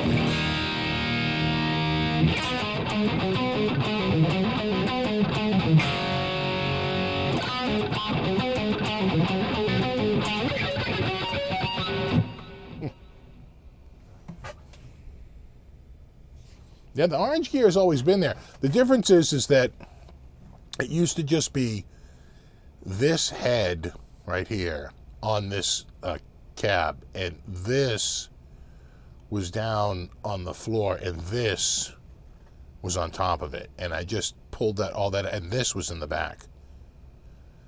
And I just I put it all together because I'm shooting videos to make sure I have enough footage. Because, like I said, they're taking them back soon. I just want to make sure I have plenty of footage to be able to construct a bunch of videos about it. I'm going to do one on just like the crushes, because I have the Crush like 10, the Crush 35, and the Crush 120, sort of like a small, medium, and jumbo. And then I'll do one. I'll compare probably the Dark Terror with the not the Jim Root, the other one, the Brent Hines. And then I'll probably just do one on the Brent Hines, you know, and call it a day. Probably 3, maybe 4 videos total, something like that.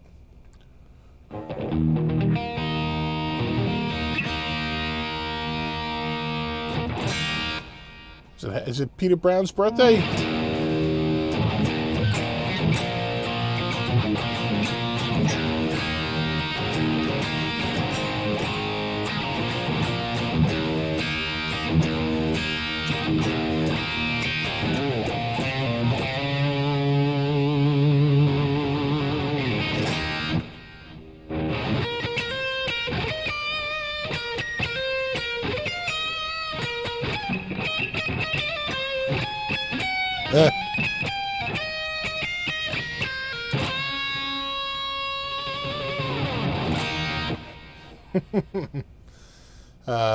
Just go to Marshall JVM. Those are killer, huh?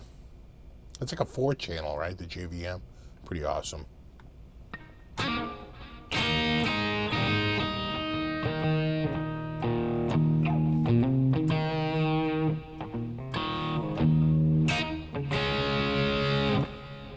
You know Dr. Feelgood?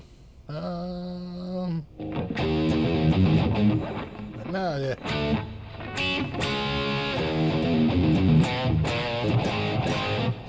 I think it's in drop D, right? I think that I don't think I can play. Is that? I don't think that's in. I don't think that's in standard. I think it's in drop D.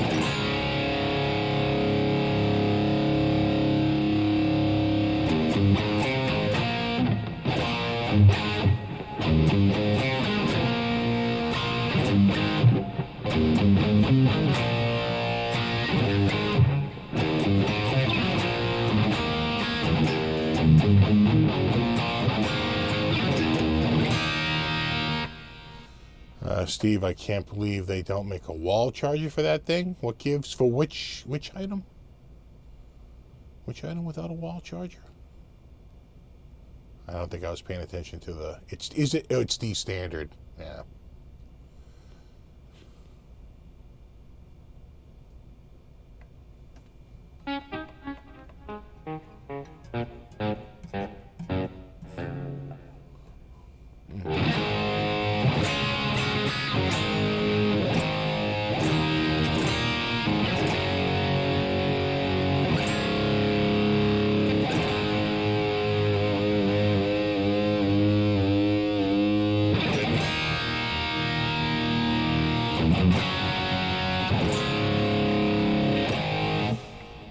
Oh, mentioned I got 2 G85s. Yeah, you know what they make? They make a brick, right? A third-party brick. That's what I use.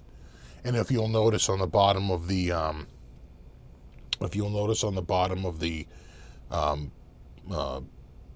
door for the battery, there's a punch out, right? A rubber punch out. And so what you do is you punch that out, right? And then you run the cable through that. You put the fake battery up there and run the cable out through the little port, the little hole in the bottom, and then snap the door shut to hold it in, and then it has a breakaway cable that you now plug in and you plug it into the wall. I'll send you a link. Yeah, I don't use them without plugging it in. I have heard that if you use the built-in microphone that it adds a bunch of noise because I guess they're not buffered or some crap like that, but I don't use the internal one and I never have a problem. But people have said, wow, as soon as I went off the battery to AC line, it got like noisy as hell. So I don't know. It may depend on how well your house is grounded. Your house is newer though. My house is so friggin' old, you know. Steve, did you ever see Rush live? Yeah, I saw him on the Signals tour. Had like third row center for that. And then I saw him again on whenever Big Money, that song Big Money was out, right? That was they had a big hit with Big Money. Actually, it might have been even later than that. That was one of the best sounding shows. I was on the first like row of loge behind the mixing board, and they had speakers set up all around the whole theater, like, you know, the arena, right? It's basically an arena. And you could hear them. And I was like, oh my God, this is like the best sounding show I've ever heard in my life. Like, I don't think I've ever been to a show that sounded as good as that Rush show. And that was probably in like, I want to say like 1990, 1992, 91, 92, somewhere around there, I think.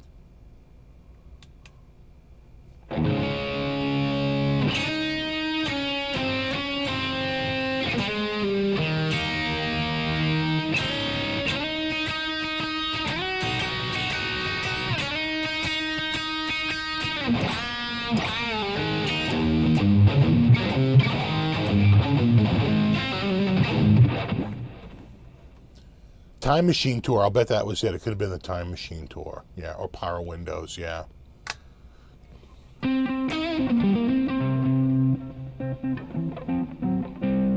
Hey, what's up, Lando?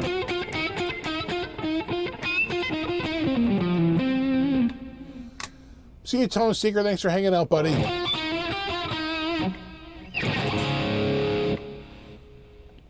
Yeah, Roll the Bones. They, you know what? They did do Roll the Bones in that show. What year was that tour? What year was Roll the Bones? That might have been the tour, now that you mention it. Was that early 90s?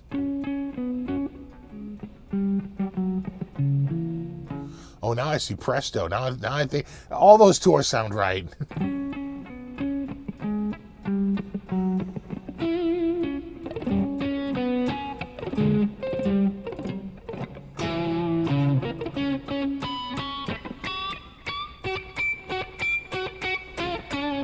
Time Machine was 2011. It definitely wasn't that. It was much longer, you know. Have a good one, Guitar Geek. Oh, Fohai. Mobile Decay just showed up. 1991, yeah, that's it. 1991, that's it. That's the tour.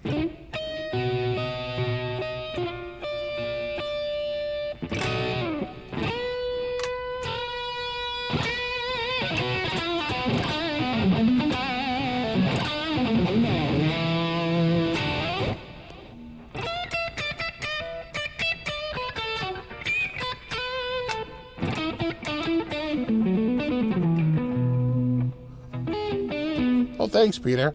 I feel like I should be giving you something for your birthday and not you me.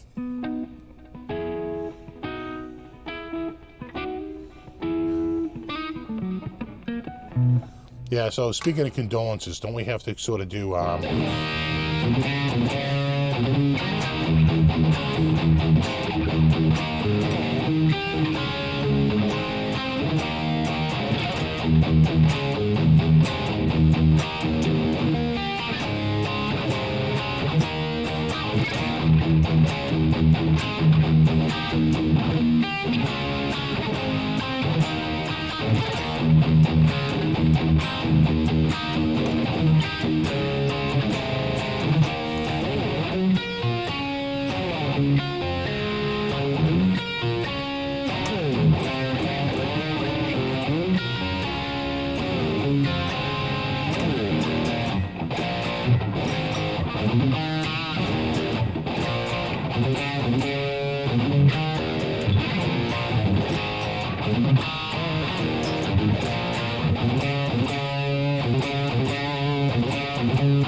Man, I loved so many great songs from that band, you know.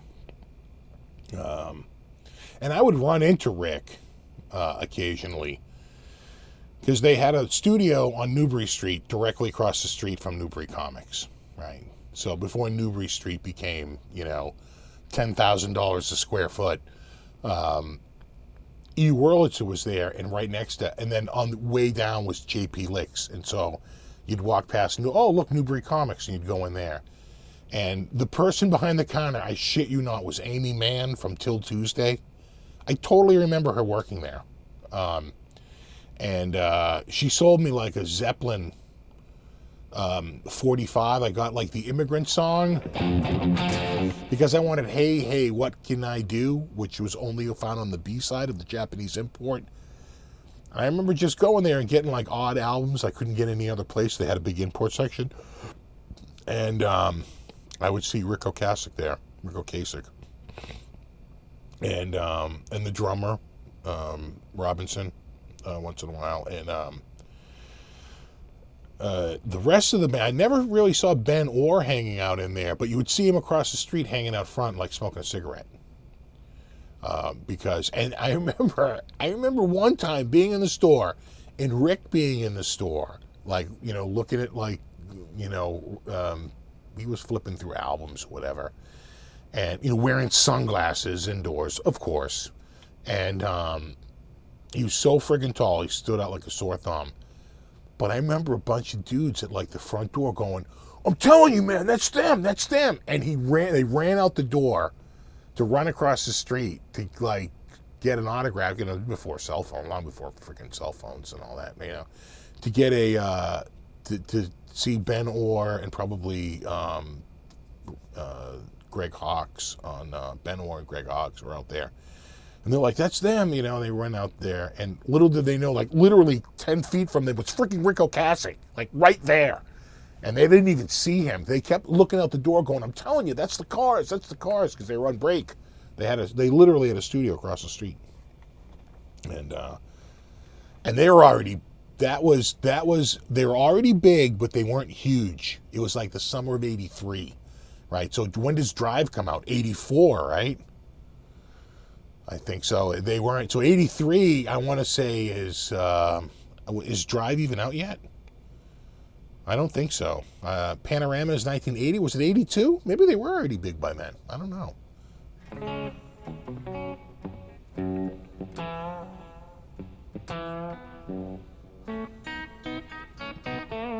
Yeah, he was 75. He's one of those dudes who like just was quiet about it. By the time his band made it big, he was like 32 years old.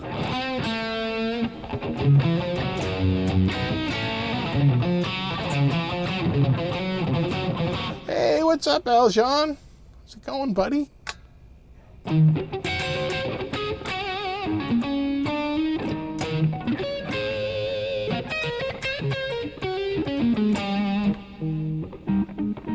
Cancer of the esophagus. I think that was Eddie Money. I don't think that was. I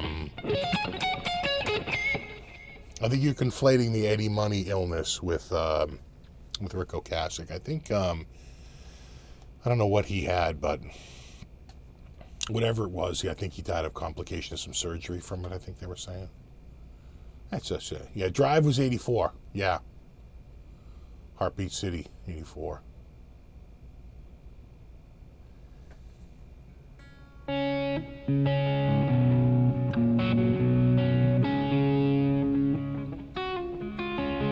How old is Mick Mars? Like 100?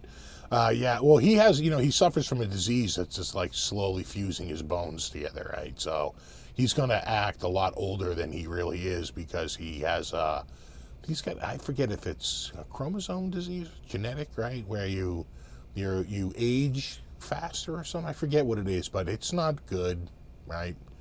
And you gotta take your hat off to the dude for like, not only like overcoming it and playing in a hugely successful band, but playing in a hugely successful band with those other three guys, right? With Nikki Sixx and Tommy and God, it's like, and Vince. It's like nothing but a nightmare, right? He was the one that seemed to be the most grounded of all of them, was Mick Mars. Candio was the best album. I love Candio. That was so friggin' good. That was so friggin' awesome.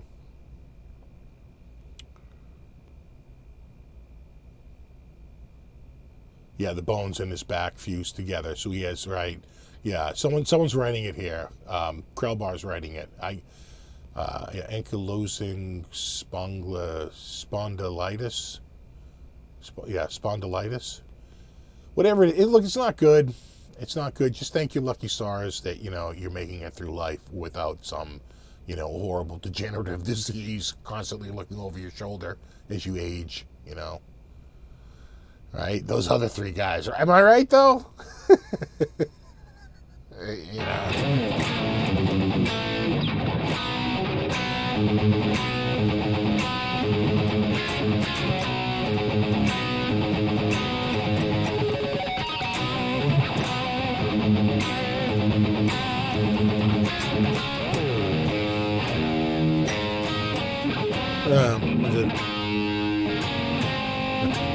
Yeah.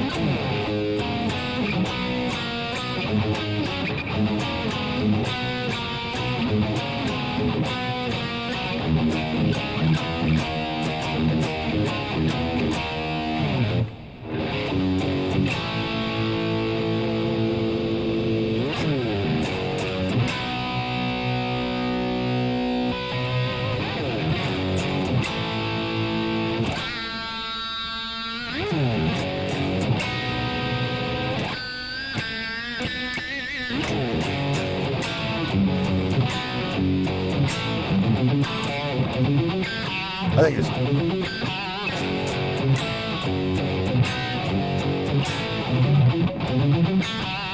Helps if you play the right notes.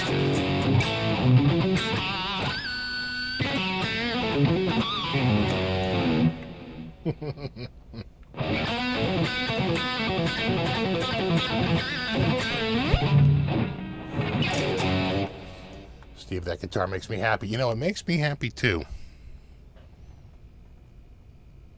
It's nice. It's nice. That's nice. You know what I need to get here, Aljon? It's one of them blues powers, the old glories. Looking good. As I was mentioning earlier, we have the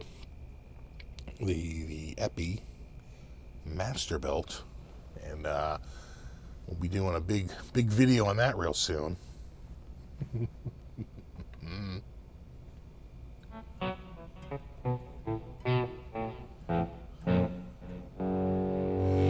Oh my God! It's Robert Baker. I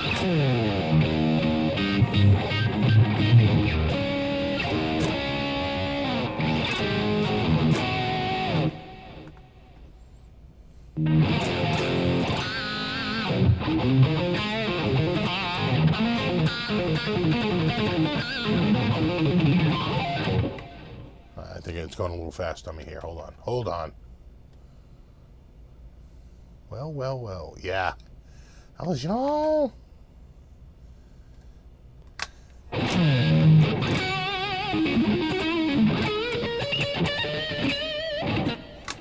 Yeah, Baker, the Bakey boy. He's got one of those. Is it the Blues Power? I'm forgetting. I'm drawing a blank here. Is it the Blues Power or Old Glory? Now I can't even remember.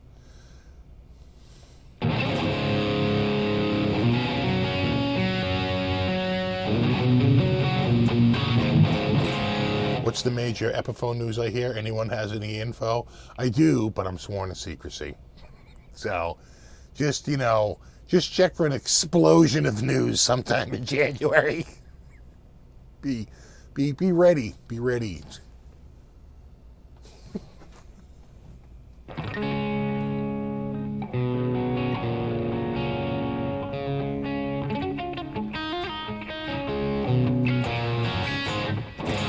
Hey, what's up, Sean? Jeez, everybody's here tonight. Old Glory. Thank you, Aljon.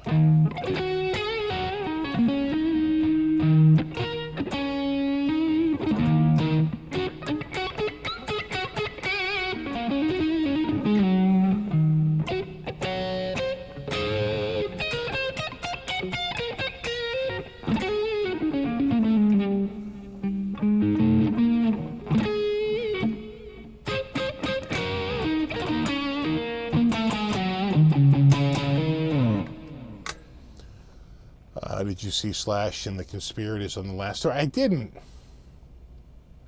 I gotta see Slash sometimes. I don't think I've ever seen him live in any of his bands, whether Guns or he's done a bunch of stuff.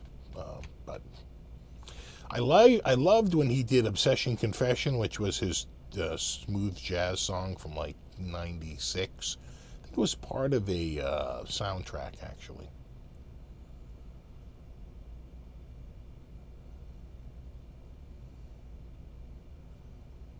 Going by a little fast, sorry. Sorry. With emphysema, COPD, arthritis, and D-disc, I still count my lucky stars, right? Any day above ground is a good one.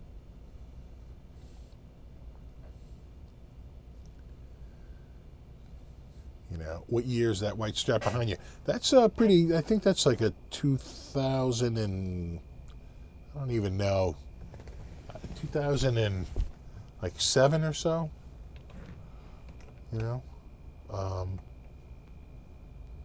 it's just a classic series MIM, the old MIM / the Snake Pit. What's up, dude? Play me some Mr. Scary. I don't know. I know Mr. Scary off the top of my head, but I can't think of it.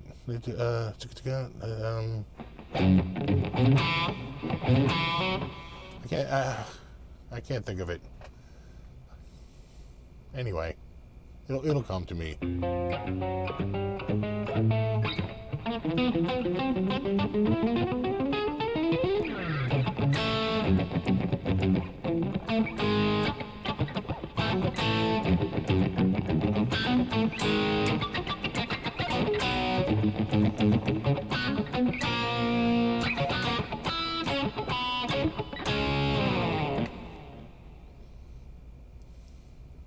You ever sell at Holler? Okay.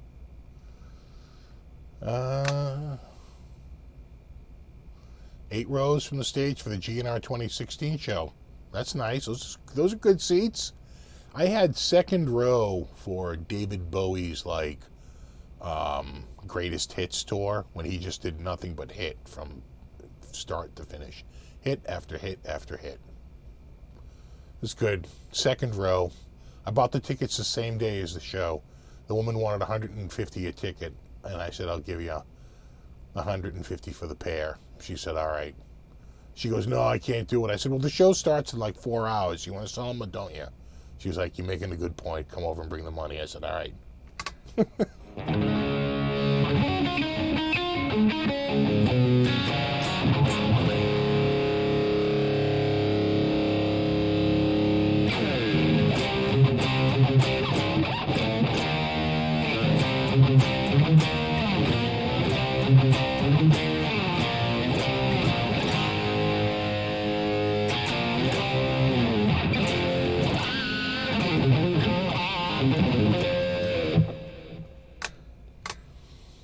And all David Bowie's, not all of them, but yeah, good portion of them.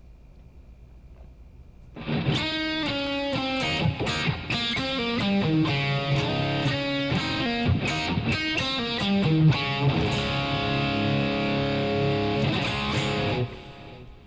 right, well, we got a little time here.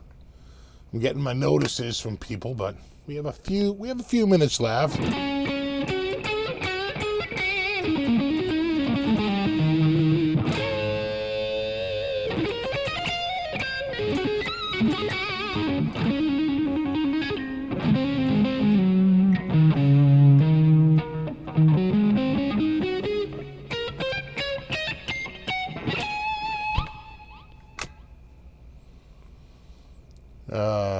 Have you ever gone to a boy band concert to be a good parent if you're a parent? No, I don't think we ever had. No, not really.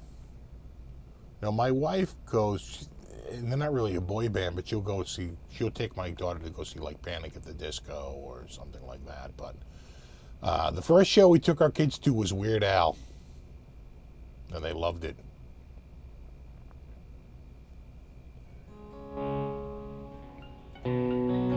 Shake It Up was a big album. That was 1992. That's true. That was 82. Shake It Up. Shake It Up was huge. I want to say Drive might have even been bigger. That might have been their biggest album.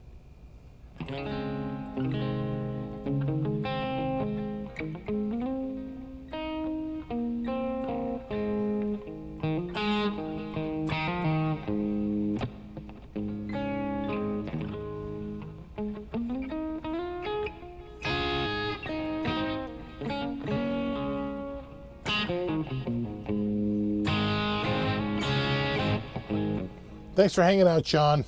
Yeah, we're going to be wrapping up here in a couple of minutes anyway. Can't believe it's been 2 hours. Man, what flew by tonight. I saw NSYNC back in '99. Wow. Yeah, I never did that. Never did that. Thank God.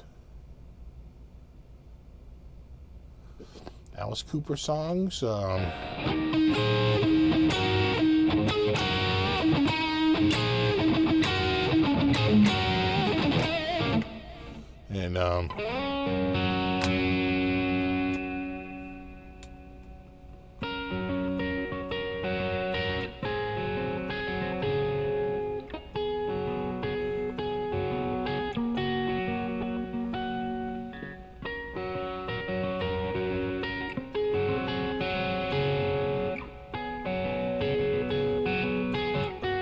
Steve, when are you going to review those orange M's behind me? It's coming up in October. I will have a roundup of the crushes, and I'm going to do one on the Dark Terror and the Brent Hines, and maybe do a little compare video, and that should be enough. That'll about cover it. Why is there a time limit? There really isn't. I mean, we could keep going if you want. It's up to you. I mean, a lot of people have been here a couple hours. Terry's probably going, Jesus Christ, more. But I'm ready now.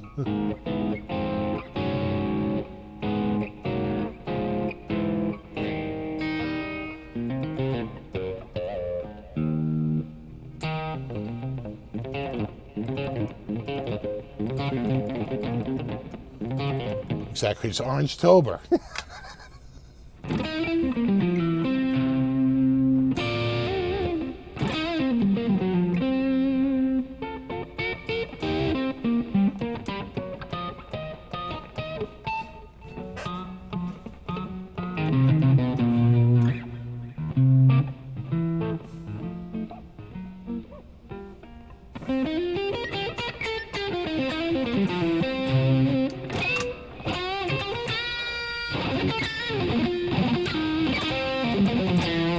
No, I can't play Skid Row out of deference to Henning. God, the guy will have a heart attack.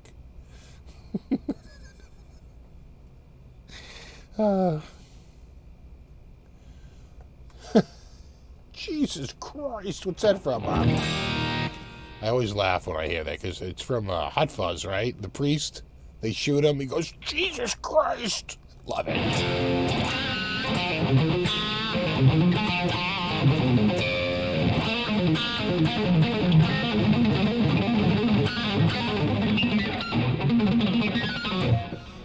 At 2 a.m. here, gentlemen. I was snoozing. I'm preaching in the morning at Edinburgh Airport. Look at you. I know I'm going to drown. He died in an orange amp avalanche. It was an ampalanche. You know, the cats are fine. It's actually pretty friggin' warm out there. Hey, what's up, Tom? Thanks, buddy. You paid for it with some free strings to someone like Ed Ben Coombs says, yeah, let me, I don't know what I have for strings now, but I'm going to do a bunch of giveaways. Like I mentioned, I got one of these gorgeous Epiphones to give away for reals. And, you know, I'm probably going to do a giveaway with something like, I'm just going to reach out to like one of these. You know, I'm going to be giving away like plugs and stuff, everything must go. No, seriously though, I will, I'll find a bunch of, you know, I got to do a care package. You know, I get so much of this swag, and there's a lot of duplicate stuff, right? I have like 3 bottles of this, you know. Your son will get like a guitar, you know, a bunch of swag, you know. Depending on your size, I probably have a t-shirt from somebody to fit you. You know, well, it'll be fun. It'll be lots of fun. It's going to be good. Yeah, no, the Epi's gorgeous, man. Whoever wins the Epi is going to be freaking stoked. And as far as I know, it doesn't have an ounce of rosewood on it. So I don't have to wait for the rosewood to get back on the schedule again. I believe it's an ebony fingerboard. So, and it's like a maple back and sides and maple. Everything else is maple. So it's like maple and ebony and no rosewood. I don't have to even think about it, worry about it, anything like that. So, you know, that's always good.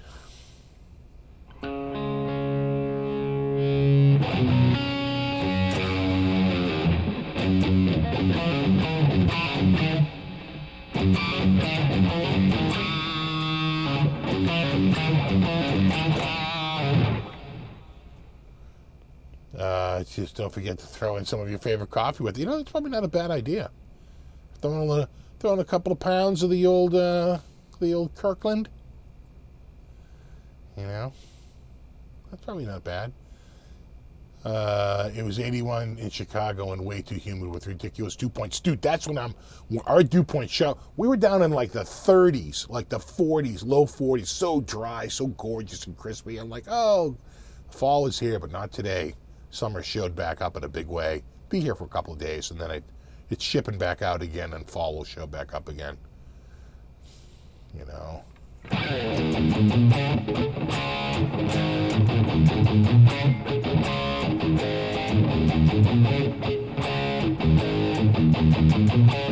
I'm using THU.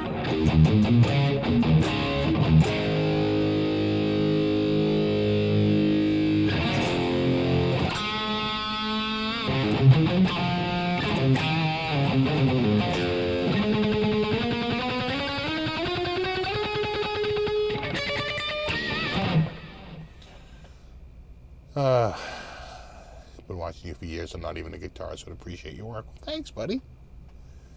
Thanks. Yeah, it got hot out again. Yeah, people say it hot. What PRS guitar did you get? I donated not too long ago. I haven't got one yet. I'm leaning towards, I did a video out at one of the events with the PRS people. And I think in that video I'm leaning towards the CE, but I got to tell you, I got a soft spot in my head, in my heart, for that Silver Sky. I kind of do. So, you know, I'm leaning Silver Sky or a CE, something like that. I like the bolt-ons. They're snappy, kind of snappy. I like the snappy snaps. THU costs how much an arrow? Well, if you don't get it on sale, it's about $300, which is never, ever pay that. If you get it on sale, it's like $179, €149, $179, you know, US dollars. That's where you want to be. You want to be under $200 on the software, and they do that pretty regularly, right?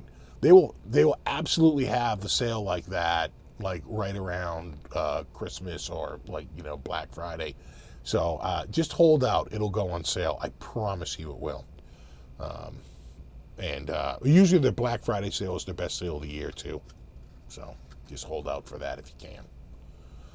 But never pay $299 for it. They will sell it to you for $299, but that's like their max price on the software. 9:06. We going a little longer? We're gonna call it a day.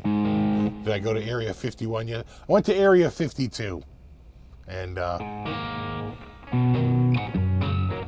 went to Area 69. I gotta say, it's pretty good.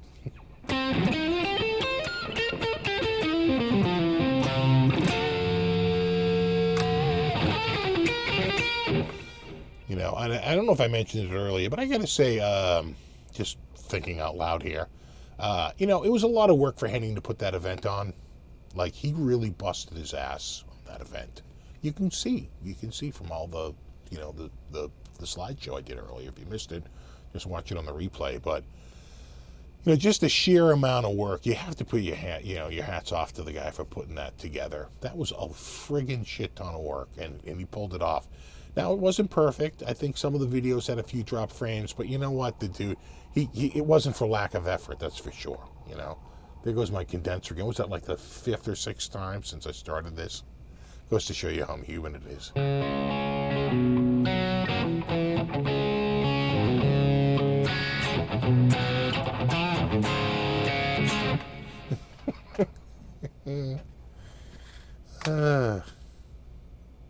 Yeah, the guy has a great work ethic. He really does, you know. Just being genuine here. You know, we goof around a lot, and trust me, if you saw some of the photos I saw of him, you know, it's hard not to goof on him. He brings it on himself. He really does. But, you know, he really, you know, he's genuinely passionate about the guitar and about the whole thing and about every aspect of it. And, you know, he's into it. And I got to say, he put together a hell of an event. You know, with limited resources. He doesn't have the deep pockets like Tillman or Warwick, right? You know, whatchamacallit, their framers, you know, to be able to pull the event off like that. Even Hughes and Kettner, you know, has deeper pockets to work with than, even though they're a small amp company, than Henning does. So, you know, it was, you know, he had to be budget conscious, but you know, at the end of it, I thought he pulled off a pretty good event. Very intimate, and I got some feedback from the H&K guys who they thought it was like the best event of the year. Is somebody literally calling my phone right now?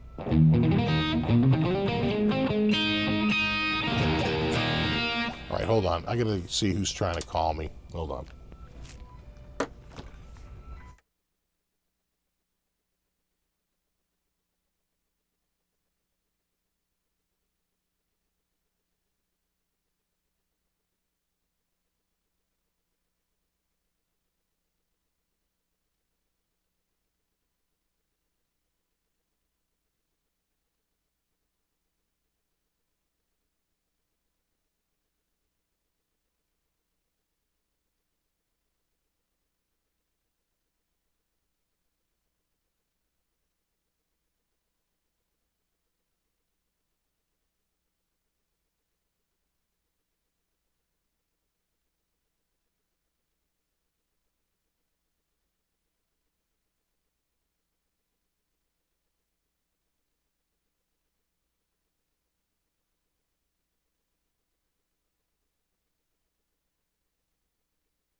That was the wife, basically, calling me, and then I called her back like 3 seconds later, and she'd already talked herself out of it. She was like, I'm starving. I was like, yeah, I'm starving too.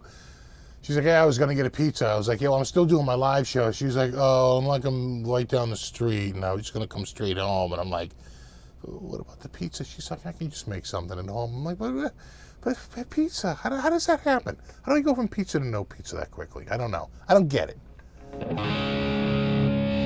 And then, of course, Bobby's texting me because he can't figure out how to get a stereo sound out of TH3, because if you go into TH3, I'll go into TH3 right now. And if I go into the settings, and I go into the audio settings, and I turn on input 2, you only get sound out of one speaker. Because if you put on input 2, it expects a stereo input and a stereo output, but it's only a mono input because it's a guitar. So it only comes out of one ear. If you turn off input 2, it knows it's a mono input, and then it automatically makes it into stereo, and you get a full stereo effect. How he got around it was he turned off one of the outputs. And I was like, yeah, but now you're mono. Yeah, you have a stereo input and a mono output. I said, it's the complete opposite of what you want. And he was like, I don't, what? It's like, you know, it's not completely easy, but once you get it set, you don't have to think about it after that, but you do have to set it to mono for a mono input. What they're assuming is that you might run a keyboard through it with stereo effects. And you want a full stereo discrete signal in each path. You see what I'm saying? So if you have input 1 and input 2 on, and you have output 1 and output 2 on, you're only going to get sound out of one ear. If you turn input 2 off and you only have input 1, it says, oh, okay, we're going mono in, and it sends it to both outputs, and then you get the stereo. And it just magically works. I know, right? No pizza. How the hell does that even happen?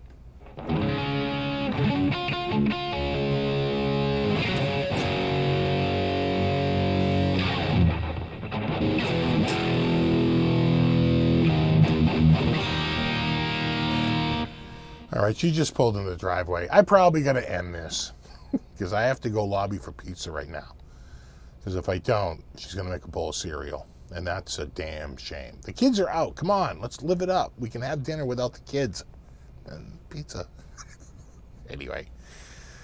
All right, dudes. Well, no, not Domino's. I'd get good pizza. Anyway. I know, right? Exactly, Mobile Decay. Exactly. All right, dudes. Well, we've been going 2 hours, 15 minutes, maybe even a little longer. And probably time to call it a night. I appreciate everybody hanging out. I'm so happy I got this going again. Look for my 42 Gear Street videos. They'll start coming out this week. Look for a whole bunch of other videos. I have stuff all the way back to TGU, Spirit Con. I got some stuff coming out. And, of course, stay tuned for October, which is Orange Month, and I'll have all my Orange videos out in the month of October. And there you go. There you have it. All right, dudes, I'm scrolling up. No, you rock.